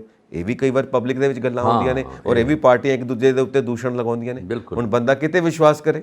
ਵੈਸੇ ਸਾਡੀ ਇੰਨੀ ਕਿੱਥੋਂ ਅਸੀਂ ਡਿਵੈਲਪ ਹੋ ਗਏ, ਕਿੱਥੋਂ ਤੱਕ ਪਹੁੰਚ ਗਏ। ਜਿਹੜੀ ਡਿਵੈਲਪ ਹੋ ਚੁੱਕੇ ਕੰਟਰੀ ਆ, ਉੱਥੇ ਵੋਟ ਪਾਉਣ ਦਾ ਦੂਸਰਾ ਮੈਨੂਅਲ ਬੈਲਟ ਪੇਪਰ ਨਾ ਪਾਉਂਦੇ ਆ। ਅਸੀਂ ਉਹਨੂੰ ਅਜੇ ਤੱਕ ਛੱਡਿਆ ਹੀ ਨਹੀਂ। ਜਿਹੜੀ ਵੀਡੀਓ ਮਸ਼ੀਨ ਨਾਲ ਪਾ ਰਹੇ ਆ। ਔਰ ਅਮਰੀਕਾ ਵਰਗੇ ਦੇਸ਼ ਦੇ ਵਿੱਚ ਬੈਲਟ ਪੇਪਰ ਹਰ ਕੰਟਰੀ 'ਚ। ਔਰ ਇੱਥੇ ਨਾ ਤਾਂ ਕਿਸੇ ਪੋਲੀਟੀਕਲ ਪਾਰਟੀ ਨੇ ਮੁੱਦਾ ਚੁੱਕਿਆ ਔਰ ਬਾਕੀ ਰੌਲਾ ਪਾਉਂਦੇ ਆ, ਸਾਰਾ ਕੁਝ ਪਾਉਂਦੇ ਆ, ਕਿਉਂਕਿ ਕਾਂਗਰਸ ਦੇ ਵਿੱਚ ਕੋਈ ਬਹੁਤੇ ਨੁਮਾਇੰਦੇ ਜਿਹੜੇ ਗੱਲ ਕਰਨ ਦੇ ਉਹ ਹੈ ਨਹੀਂ ਗੇ। ਅਸਲ ਮੁੱਦਾ ਤਾਂ ਇਹੀ ਹੈ ਜਿਹੜਾ ਤੁਸੀਂ ਛੇੜਿਆ। ਅਸਲ ਇਹੀ ਹੈਗੇ ਆ, ਜੇ ਇਹਨੂੰ ਬੈਲਟ ਪੇਪਰ ਆ ਜਾਣਗੇ ਤੇ ਵੇਖੋ ਕਿਸ ਭਾਅ ਤੱਕੜੀ ਤੁਲਦੀ ਆ, ਕਿਸ ਭਾਅ ਆਜੂਗਾ ਕੰਮ, ਕਿਸ ਧਾਰਾ ਨਾਲ ਤੇਲ ਅੱਗੇ ਨੂੰ ਆਉਂਦਾ। ਔਰ ਇਹ ਬਕਾਇਦਾ ਤੌਰ 'ਤੇ ਹੈਗਾ। ਹੁਣ ਪਤਾ ਨਹੀਂ ਇਹ ਮਸਲਾ ਇਹਨੂੰ ਚੁੱਕਦੇ ਜਾਂ ਨਹੀਂ ਕਰਦੇ ਹੈਗੇ। ਅੰਪਲਾਈ ਇੱਥੇ ਬੋਲ ਨਹੀਂ ਸਕਦਾ, ਚੋਣ ਕਮਿਸ਼ਨ ਨੇ ਨਹੀਂ ਬੋਲਣਾ, ਦੂਜਿਆਂ ਬਾਕੀ ਏਜੰਸੀਆਂ ਨੇ ਨਹੀਂ ਬੋਲਣਾ, ਕਿਉਂਕਿ ਤਖਤ 'ਤੇ ਬੈਠੀ ਤਾਂ BJP ਹੈ। ਉਹਨਾਂ ਦਾ ਕੰਮ ਹੈਗਾ ਅੱਗੇ ਜੋ ਡਿਸਾਈਡ ਕਰਨਾ। ਔਰ ਬਾਕੀ ਜੇ ਹੈਗਾ, ਜੇ ਗੱਠਜੋੜ ਬਣਾ ਲੈਂਦੀ ਬਾਕੀ ਪਾਰਟੀਆਂ ਜਾਂ ਰਾਜਨੀਤਿਕ ਪਾਰਟੀਆਂ ਇਕੱਠੀਆਂ ਹੋ ਜਾਂਦੀਆਂ, ਵਿਰੋਧਤਾ ਕਰਦੀਆਂ, ਫਿਰ ਕਿਤੇ ਨਾ ਕਿਤੇ ਹੋ ਸਕਦਾ ਇਹ ਘੜੇ ਵੱਟੇ ਦਾ ਨਿਆਂ ਹੀ ਹੈਗਾ। ਪਾਰਲੀਮੈਂਟ 'ਚ ਹਿਡਨਬਰਗ ਰਿਪੋਰਟ ਦਾ ਕੁਝ ਨਹੀਂ ਬਣਿਆ, ਜਿਹਦੇ ਵਿੱਚ ਜਿੰਨੇ ਅਬਾਨੀ ਅਡਾਨੀ ਸਾਰਾ ਕੁਝ ਇਹਨਾਂ ਦਾ ਕਦੀ ਕੋਈ ਚਰਚਾ ਹੋਈ ਹੈ? ਬੰਦ ਲਿਫਾਫੇ 'ਚ ਆਉਂਦੇ ਅਸੀਂ ਮੀਟਿੰਗ ਬਣਾ ਕੇ ਤੇ ਉਹਦੇ ਵਿੱਚ ਰਿਪੋਰਟ ਜਿਹੜੇ ਹੈਗੇ ਕਮੇਟੀ ਬਣਾ ਦਾਂਗੇ। ਅਜੇ ਤੱਕ ਕਮੇਟੀ ਦੀ ਕੋਈ ਐਗਜ਼ਿਸਟੈਂਸ ਨਹੀਂ ਹੈ। ਕਈ ਚੀਜ਼ਾਂ ਤੇ ਹਵਾ 'ਚ ਲਟਕ ਰਹੀਆਂ, ਕਈ ਮਸਲਿਆਂ ਦਾ ਕੋਈ ਵੀ ਅਜੇ ਤੱਕ ਤੋਲ ਤਕਾਮ। ਚੀਨ ਦਾ ਮਸਲਾ ਔਰ ਉਹਦੇ ਉੱਤੇ ਵੀ ਕਈ ਵਾਰ ਗੱਲਾਂ ਹੁੰਦੀਆਂ ਨੇ, ਵਿਦੇਸ਼ੀ ਮੀਡੀਆ 'ਚ ਗੱਲਾਂ ਹੁੰਦੀਆਂ ਨੇ ਕਿ ਸਾਡਾ ਕਾਫੀ ਇਲਾਕਾ ਚੀਨ ਨੇ ਆਪਣੇ ਥੱਲੇ ਕਰ ਲਿਆ। ਇਹ ਵੀ ਗੱਲ ਆਉਂਦੀ ਹੈ, ਪਰ ਉਹਦੇ ਬਾਰੇ ਕੋਈ ਆਫੀਸ਼ੀਅਲ ਸਟੇਟਮੈਂਟ ਜਾਰੀ ਨਹੀਂ ਹੋ ਰਹੀ। 1962 ਦੇ ਟਾਈਮ ਦੀ ਜੋ ਕਬਜ਼ਾ ਮਾਰਿਆ 1962 ਵੀ ਤੇ ਹੁਣ ਵੀ ਰੀਸੈਂਟਲੀ ਵੀ ਕਹਿ ਰਹੇ ਨੇ। ਵਿਦੇਸ਼ੀ ਮੀਡੀਆ 'ਚ ਇਹ ਗੱਲਾਂ ਆਉਂਦੀਆਂ ਨੇ, ਅਮਰੀਕਨ ਮੀਡੀਆਜ਼ ਦੇ ਵਿੱਚ ਕਈ ਵਾਰ ਇਹ ਗੱਲਾਂ ਆਉਂਦੀਆਂ ਨੇ ਕਿ ਤੁਹਾਡਾ ਜਿਹੜਾ ਇਲਾਕਾ ਹੈ ਸਾਡਾ, ਚੀਨ ਨੇ ਕਾਫੀ ਕਬਜ਼ਾ ਕੀਤਾ ਹੋਇਆ ਹੈ ਸਾਡੇ ਇਲਾਕੇ ਦੇ ਉੱਤੇ, ਔਰ ਰੀਸੈਂਟ ਟਾਈਮ ਦੇ ਵਿੱਚ ਹੋਇਆ। ਉਹਦੇ ਬਾਰੇ ਕੋਈ ਗਵਰਨਮੈਂਟ ਆਫ ਇੰਡੀਆ ਵੱਲੋਂ ਕੋਈ ਆਫੀਸ਼ੀਅਲ ਸਟੇਟਮੈਂਟ ਨਹੀਂ ਆ ਰਹੀ ਨਾ ਭਈ ਜੋ ਇਹ ਵਿਦੇਸ਼ੀ ਮੀਡੀਆ ਕਹਿ ਰਿਹਾ ਇਹ ਗਲਤ ਕਹਿ ਰਿਹਾ ਹੈ, ਐਦਾਂ ਨਹੀਂ ਹੈ, ਕੁਝ ਤਾਂ ਦੱਸੋ। ਇਹਨਾਂ ਨੇ ਉਦੋਂ ਕਰਨਾ ਵਾ ਜਦੋਂ ਅਟੈਂਸ਼ਨ ਡਿਵਰਟ ਕਰਨੀ ਆ। ਅਜੇ ਉਹਨਾਂ ਨੂੰ ਪਤਾ ਵਾ ਜਦੋਂ ਕੋਈ ਇਲੈਕਸ਼ਨ ਤੋਂ ਬਾਅਦ ਜਦੋਂ ਕਿਤੇ ਕੋਈ ਇਦਾਂ ਦੀ ਗੱਲ ਹੋਈ ਐਮਰਜੈਂਸੀ, ਫਿਰ ਡਿਕਲੇਅਰ ਕਰ ਦੇਣਗੇ ਲੜਾਈ ਦਾ। ਹੁਣ ਨਹੀਂ ਕਰ ਸਕਦੇ। ਬੇਸਿਕਲੀ ਇਹਨਾਂ ਨੂੰ ਪਤਾ ਵੀ ਹੈ, ਡਿਫੈਂਸ ਮਿਨਿਸਟਰ ਵੀ ਨੇ ਸਾਰਾ ਕੁਝ, ਚਾਈਨਾ ਪਾਵਰਫੁਲ ਕੰਟਰੀ ਹੈਗਾ, ਇਹਨਾਂ ਨੂੰ ਪਤਾ ਹੈਗਾ ਕਿ ਜੋ ਕੁਝ ਕਰੀ ਜਾਂਦਾ ਅਜੇ ਨਾ ਮੁੱਦਾ ਛਿੜੀਏ, ਪਤਾ ਹੈਗਾ ਇਹਨਾਂ ਨੂੰ। ਪਾਰਲੀਮੈਂਟ 'ਚ ਵੀ ਗੱਲਾਂ ਹੋਈਆਂ ਬਕਾਇਦਾ ਤੌਰ ਤੇ। ਜੋ ਸੱਚ ਹੈ, ਜੋ ਝੂਠ ਹੈ, ਸਭ ਕੁਝ ਪਬਲਿਕ ਨੂੰ ਦੱਸ ਦਿਓ, ਦੁੱਧ ਦਾ ਦੁੱਧ, ਪਾਣੀ ਦਾ ਪਾਣੀ ਕਰ ਦਿਓ। ਬਿਲਕੁਲ ਪਾਰਦਰਸ਼ੀ ਹੋਣਾ ਚਾਹੀਦਾ ਸਿਸਟਮ। ਇਹ ਹੈ ਰਾਜਨੀਤੀ, ਡੈਮੋਕ੍ਰੇਸੀ ਦੇ ਵਿੱਚ ਖੇਡਣ ਦਾ ਤਰੀਕਾ। ਔਰ ਜਿੱਥੇ ਪਬਲਿਕ ਨੂੰ ਸ਼ੱਕ ਪੈਦਾ ਹੋ ਗਿਆ, ਤੁਹਾਡੀ ਇਮੇਜ ਦੇ ਉੱਤੇ ਕੁਐਸਚਨ ਮਾਰਕ ਲੱਗ ਜਾਂਦਾ ਹੈ। ਉਹ ਇੱਕ ਪਰਸੈਪਸ਼ਨ ਬਣ ਦਿੰਦੀ ਹੈ ਕਿ ਇਹ ਬੰਦਾ ਝੂਠ ਬੋਲਦਾ, ਇਹ ਬੰਦਾ ਸਾਨੂੰ ਠੱਗਦਾ। ਉਹ ਪਰਸੈਪਸ਼ਨ ਜੇ ਬਣ ਗਈ, ਤੁਸੀਂ ਆਪਣੀ ਇਮੇਜ ਖਰਾਬ ਕਰ ਲੈਂਦੇ ਹੋ। ਔਰ ਡੈਮੋਕ੍ਰੇਸੀ ਦੇ ਵਿੱਚ ਜੇ ਇਮੇਜ ਖਰਾਬ ਹੋ ਗਈ, ਉਸ ਤੋਂ ਬਾਅਦ ਵੋਟਾਂ ਦੇ ਉੱਤੇ ਉਹਦਾ ਅਸਰ ਪੈਣਾ ਹੀ ਪੈਣਾ। ਇਸ ਕਰਕੇ ਡੈਮੋਕ੍ਰੇਸੀ ਦੀ ਰਾਜਨੀਤੀ ਦੀ ਇਹ ਡਿਮਾਂਡ ਹੈ ਕਿ ਤੁਸੀਂ ਦੁੱਧ ਦਾ ਦੁੱਧ, ਪਾਣੀ ਦਾ ਪਾਣੀ ਕਰੋ। ਜੋ ਚੀਜ਼ ਹੈ ਪਾਰਦਰਸ਼ੀ ਪਬਲਿਕ ਦੇ ਸਾਹਮਣੇ ਰੱਖੋ, ਕਿਉਂਕਿ ਤੁਸੀਂ ਪਬਲਿਕ ਦੀ ਅਦਾਲਤ ਦੇ ਵਿੱਚ ਹਮੇਸ਼ਾ ਖੜੇ ਹੋ। ਪਬਲਿਕ ਨੂੰ ਹਮੇਸ਼ਾ ਸੱਚਾਈ ਬਿਆਨ ਕਰੋ, ਔਰ ਪਬਲਿਕ ਤਾਂ ਹੀ ਸਾਥ ਦਿੰਦੀ ਹੈ ਕਿ ਇਹ ਸਾਡਾ ਜੋ ਮੰਤਰੀ ਹੈ, ਇਹ ਜੋ ਸਾਨੂੰ ਦੇਸ਼ ਨੂੰ ਚਲਾਉਣ ਵਾਸਤੇ ਚੁਣਿਆ ਹੈ, ਇਹ ਸਹੀ ਹੈ, ਇਹ ਬਿਲਕੁਲ ਸਹੀ ਗੱਲ ਕਰਦਾ, ਅਸੀਂ ਇਹਦਾ ਸਾਥ ਦਈਏ। ਬਿਲਕੁਲ ਓਪਨ ਹੋ ਕੇ ਖੜੇ ਹੋ ਜਾਓ, ਤਾਂ ਜਾ ਕੇ ਗੱਲਾਂ ਸੁਲਝਦੀਆਂ ਨੇ। ਸਹੀ ਗੱਲ। ਆਪਾਂ ਅੱਗੇ ਤੁਰਦੇ ਹਾਂ ਜੀ। ਆਪ ਵਿਧਾਇਕ ਨੇ ਫਰਜ਼ੀ ਝੂਠਾ ਸਰਟੀਫਿਕੇਟ ਬਣਾ ਕੇ ਆਪਣੇ ਪੁੱਤਰ ਨੂੰ ਨੌਕਰੀ ਦਿਵਾਈ ਹੈ, ਇਹ ਬਿਕਰਮ ਮਜੀਠੀਆ ਜੀ ਕਹਿ ਰਹੇ ਨੇ। ਇਹ ਖਬਰ ਜਿਹੜੀ ਹੈ ਬਿਲਕੁਲ ਸਾਰੀਆਂ ਪਾਰਟੀਆਂ ਦੇ ਨੇਤਾ ਨੇ ਉਹਨਾਂ ਤੱਕ ਪਹੁੰਚ ਚੁੱਕੀ ਆ, ਔਰ ਸਾਰੇ ਮੀਡੀਆ ਤੇ ਵੀ ਆ ਚੁੱਕੀ ਹੈ। ਹਾਂਜੀ। ਇਹ ਆਪ ਪਾਰਟੀ ਦੇ ਜਿਹੜੇ ਵਿਧਾਇਕ ਨੇ ਕਰਤਾਰਪੁਰ ਤੋਂ, ਤਾਂ ਬਲਕਾਰ ਸਿੰਘ ਉਹਨਾਂ ਦਾ ਨਾਮ ਹੈਗਾ, ਔਰ ਉਹਨਾਂ ਨੇ ਕਿਹਾ ਕਿ ਉਹਨਾਂ ਦਾ ਬੇਟਾ ਇੱਕ ਵਾਰੀ ਜਦੋਂ ਸਬ ਇੰਸਪੈਕਟਰ ਦੀ ਭਰਤੀ ਹੋਈ ਸੀ, ਉਹਦੇ 'ਚ ਉਹਨੇ ਆਪਣਾ ਐਪਲੀਕੇਸ਼ਨ ਦਿੱਤੀ ਸੀ ਭਰਤੀ ਬਾਰੇ। ਫਿਰ ਉਹ 'ਚ ਜਿਹੜਾ ਟੈਸਟ ਹੋਇਆ ਉਹਦੇ 'ਚੋਂ ਫੇਲ ਹੋ ਗਿਆ, ਉਹ ਨਹੀਂ ਹੋ ਸਕਿਆ।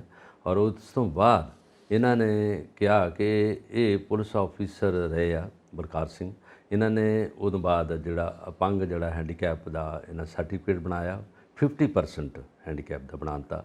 ਔਰ ਉਹ ਬਣਾ ਕੇ ਇਹਨਾਂ ਨੇ ਉੱਥੇ ਜਦੋਂ ਪੁਲਿਸ ਆਫੀਸਰ ਸੀ, ਡੀਜੀਪੀ ਤੱਕ ਗੱਲ ਹੋਈ ਆ ਕਿ ਮੈਂ ਆਫੀਸਰ ਰਿਟਾਇਰਡ ਹੈਗਾ, ਅਤੇ ਇਹਦੇ ਵਿੱਚ 2% ਕੋਟਾ ਹੁੰਦਾ ਰਿਕਰੂਟਮੈਂਟ ਦਾ ਪੁਲਿਸ ਰਿਟਾਇਰਡ ਆਫੀਸਰ ਦਾ, ਅਤੇ ਮੇਰਾ ਬੇਟੇ ਨੇ ਉਹਦੇ 'ਚ ਕੀਤਾ ਸੀ ਅਪਲਾਈ ਜਨਰਲ, ਉਹਦੇ 'ਚ ਸਬ ਇੰਸਪੈਕਟਰ ਲਈ, ਅਤੇ ਹੁਣ ਉਹਨੇ ਆਪਣੀ ਕੈਟਾਗਰੀ ਬਦਲ ਕੇ ਇਹਦੇ 'ਚ ਆਉਣਾ ਚਾਹੁੰਦਾ। ਉਹਨੇ ਜਦੋਂ ਕੈਟਾਗਰੀ ਬਦਲ ਕੇ ਉਹਨੇ ਸਬਮਿਟ ਕੀਤੀ ਆਪਣੀ ਐਪਲੀਕੇਸ਼ਨ, ਅਤੇ ਉਹ ਸਿਲੈਕਟ ਕਰਕੇ ਉਹਨਾਂ ਨੇ ਲਾ ਦਿੱਤਾ ਉਹਨੂੰ। ਔਰ ਉਹਦੇ 'ਤੇ ਇਹ ਆਲੋਚਨਾ ਹੋਈ ਹੈ। ਇਹ ਮਜੀਠੀਆ ਸਾਹਿਬ ਨੇ ਉਹਦਾ ਸਾਰਾ ਕੁਝ ਮੂਲ ਮੁੱਦਾ ਸਾਹਮਣੇ ਲਿਆ ਦਿੱਤਾ। ਹੁਣ ਉਹਨਾਂ ਨੇ ਕਹਿਤਾ ਕਿ ਇਹ ਜਿਹੜਾ ਕਰਦੇ ਕੈਟਾਗਰੀ ਨਹੀਂ ਬਦਲ ਸਕਦਾ ਕੋਈ ਵੀ ਇਹ ਕਿ ਪੁਲਿਸ ਅਫੀਸਰ ਵੀ ਜਿਹੜਾ ਵੀ ਹੋਵੇ ਕੈਟਾਗਰੀ ਜਿਹੜੀ ਆ ਉਹਦੇ ਅਕੋਰਡਿੰਗ ਰਿਕਰੂਟਮੈਂਟ ਦਾ ਰੂਲ ਜਿਹੜਾ ਉਹਦੇ ਅਕੋਰਡਿੰਗ ਨਹੀਂ ਕਰ ਸਕਦਾ।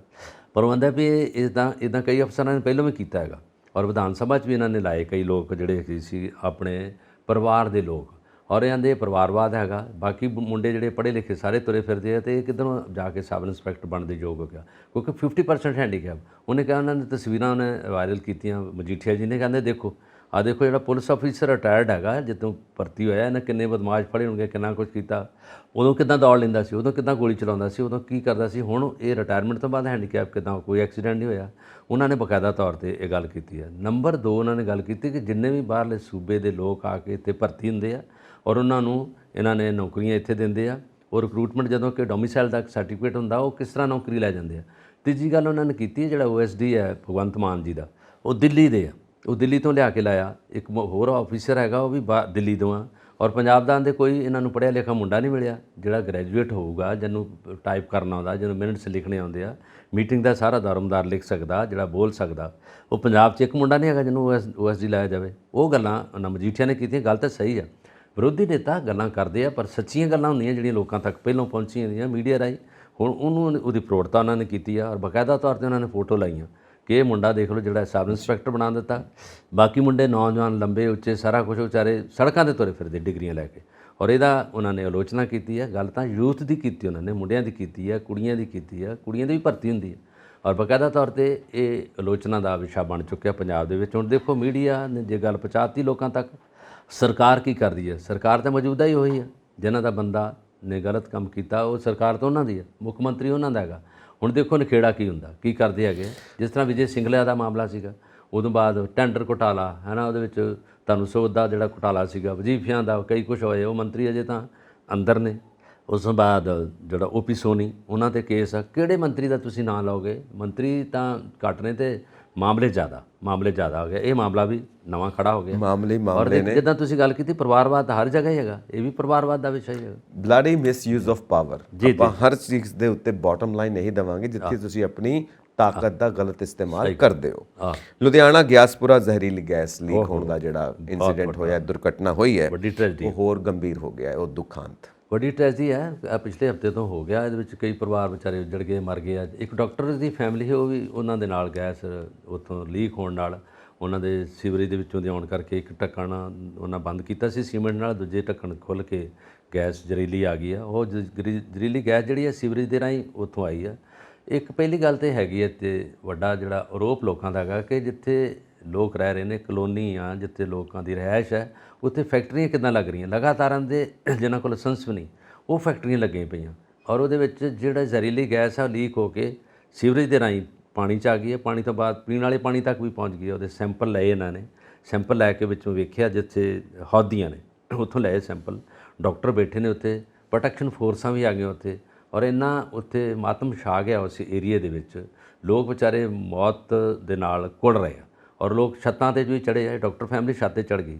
ਇੱਕ ਫੈਮਿਲੀ ਹੋਰ ਹੈਗੀ ਆ, ਜਿੱਦਾਂ ਦਾ ਘਰ ਵਿਆਹ ਸੀ ਧਰਿਆ, ਉਹਨਾਂ ਦੇ ਭਤੀਜੇ ਦਾ ਵਿਆਹ ਸੀਗਾ, ਉਹਦੇ ਕਾਰਡ ਵੰਡ ਕੇ ਆਏ ਸੀ, ਉਹਦੇ 'ਚ ਮਠਿਆਈਆਂ ਨਿਕਲ ਰਹੀਆਂ ਸੀ, ਘਰ 'ਚ ਸ਼ਹਿਨਾਈਆਂ ਵੱਜ ਰਹੀਆਂ ਸੀ। ਮਾਤਮ ਛਾ ਗਿਆ ਅਤੇ ਮੁੜ ਕੇ ਉਹ ਸਾਰਾ ਪਰਿਵਾਰ ਇਸ ਮੌਤ ਦੇ ਘਾਟ ਉਤਰ ਗਿਆ, ਮੌਤ ਵਾਲੇ ਪਾਸੇ ਚਲੇ ਗਿਆ। ਔਰ ਦੇਖ ਲਓ, ਇਹ ਜਿਹੜਾ ਹੈਗਾ ਐਡਮਿਨਿਸਟ੍ਰੇਸ਼ਨ ਦਾ ਵਿੱਚ ਜਿਹੜੀ ਆ ਲਾਪਰਵਾਹੀ ਹੈ।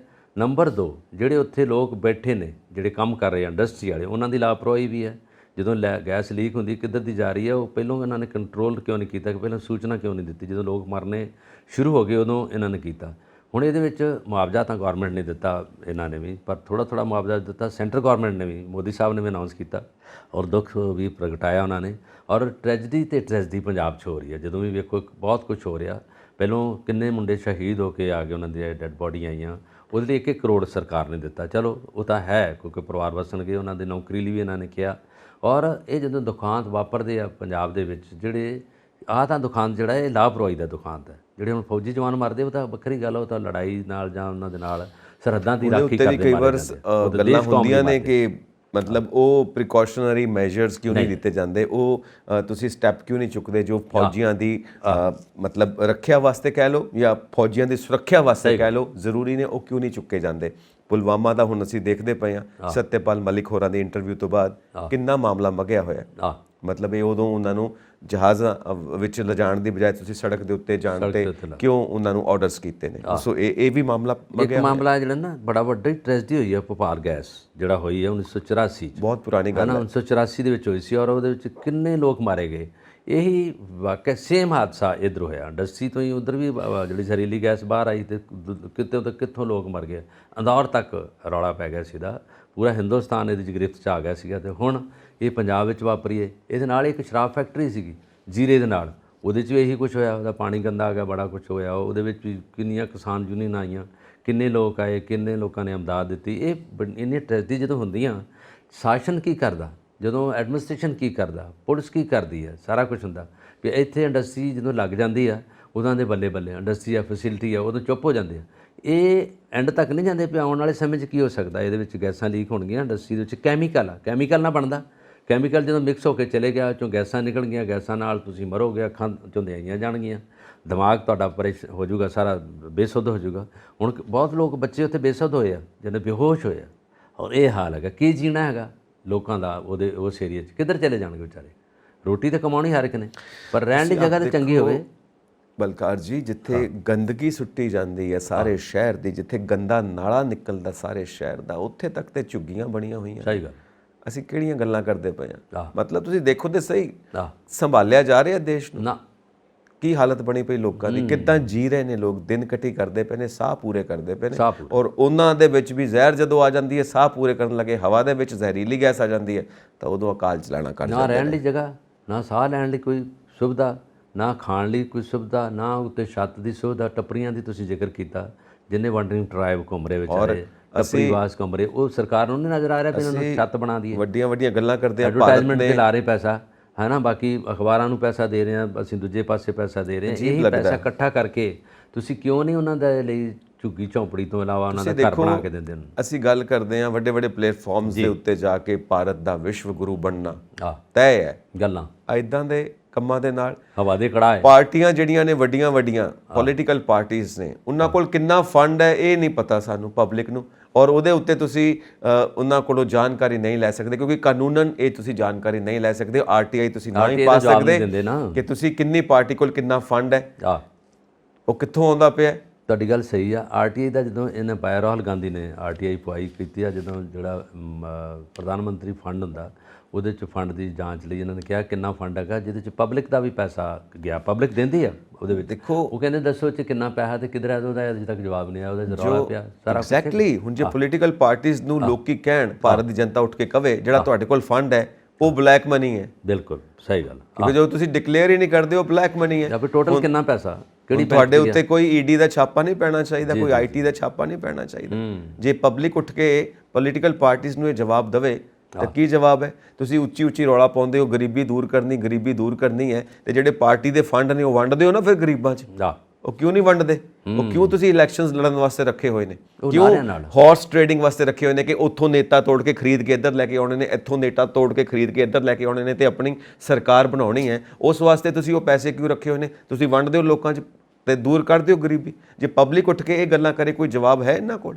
ਵੰਦੇ ਰਿਮੂਵ ਦਾ ਪਾਵਰਟੀ ਓਨਲੀ ਥਰੂ ਸਲੋਗਨ ਨਾਲ ਹੀ ਹੈ ਬਸ। ਪ੍ਰੈਕਟੀਕਲੀ ਤੌਰ ਤੇ ਪੈਸਾ ਇੱਕ ਨਹੀਂਗਾ, ਨਾ ਜਮ੍ਹਾਂ ਹੈਗਾ ਇਹਨਾਂ ਕੋਲ, ਜਾਂ ਦੱਸਿਆ ਨਹੀਂ ਇਹਨਾਂ ਨੇ। ਪਰ ਇਸ ਕਰਕੇ ਇਹਨਾਂ ਨੇ ਕੁਝ ਨਹੀਂ ਕਰਨਾ, ਕਿੰਨੀਆਂ ਮਰਜ਼ੀ ਸਰਕਾਰਾਂ ਆ ਜਾਣ, ਗਰੀਬੀ ਰਹਿਣੀ ਆ। ਗਰੀਬ ਵਿਚਾਰੇ ਫੁੱਟਪਾਥ 'ਤੇ ਸੌਣੇ ਆ, ਉੱਥੇ ਰਹਿਣਾ ਉਹਨਾਂ ਨੇ ਬਗੈਰ ਛੱਤ ਤੋਂ। ਇਹ ਹਿੰਦੁਸਤਾਨ ਦੀ ਪ੍ਰਥਾ ਬਣਾ ਰੱਖੀ ਇਹਨਾਂ ਨੇ ਸ਼ੁਰੂ ਤੋਂ ਹੀ।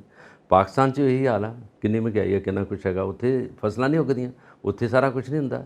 ਨਾ ਤਾਂ ਫਸਲ ਲਗਾ ਕੇ ਰਾਜੀ ਆ ਤੇ ਨਾ ਇਹ ਪੈਸਾ ਦੇ ਕੇ ਰਾਜੀ ਹੈ। ਸਾਰੇ ਲੋਕਾਂ ਦੇ ਵਿੱਚ ਮਾੜੀ ਸੋਚ ਨਾਲ ਚੱਲ ਸਿੱਧੀ ਗੱਲ ਹੈ ਬਲਕਾਰ ਜੀ, ਇਹ ਗਰੀਬ ਲੋਕ ਹੀ ਇਹਨਾਂ ਦਾ ਵੋਟ ਬੈਂਕ ਨੇ। ਜੀ ਆਹ ਬਾਤ, ਉਹ ਗਰੀਬੀ ਦੂਰ ਕਰ ਦਿੱਤੀ ਤੇ ਵੋਟ ਬੈਂਕ ਖਤਮ ਹੋ ਗਿਆ, ਤੇ ਫਿਰ ਇਲੈਕਸ਼ਨਸ ਦੇ ਵਿੱਚ ਵੋਟਾਂ ਕਿਹਨੇ ਪਾਉਣੀਆਂ ਨੇ? ਜੋ ਮਾਹਿਰ ਮੰਨਦੇ ਨੇ, ਮਾਹਿਰ ਇਹੀ ਮੰਨਦੇ ਨੇ। ਇਸ ਕਰਕੇ ਇਹ ਗਰੀਬੀ ਹੈ ਨਹੀਂ, ਗਰੀਬੀ ਪੈਦਾ ਕੀਤੀ ਹੋਈ ਹੈ, ਇਹ ਐਕਸਪਰਟਸ ਮੰਨਦੇ ਨੇ। ਸਹੀ ਗੱਲ। ਔਰ ਅਸੀਂ ਐਕਸਪਰਟਸ ਦੀ ਗੱਲ ਵੱਲ ਤਵੱਜੋ ਦਿੰਦੇ ਹਾਂ। ਬਿਲਕੁਲ ਦੇਣੀ ਚਾਹੀਦੀ ਜ਼ਰੂਰ। ਸੋ ਹੁਣ ਅਸੀਂ ਆਪਣੇ ਦਰਸ਼ਕਾਂ ਨੂੰ ਗੁਜ਼ਾਰਿਸ਼ ਕਰਾਂਗੇ ਕਿ ਤੁਸੀਂ ਆਪਣੇ ਵਿਚਾਰ ਸਾਨੂੰ ਇਨਬਾਕਸ ਕਰੋ, ਸਾਡਾ ਚੈਨਲ ਪੰਜਾਬ ਮਿਲ USA TV ਸਬਸਕ੍ਰਾਈਬ ਕਰੋ। ਚਲਿਏ ਬਲਕਾਰ ਜ਼ਰੂਰ ਜੀ, ਸਤਿ ਸ੍ਰੀ ਅਕਾਲ।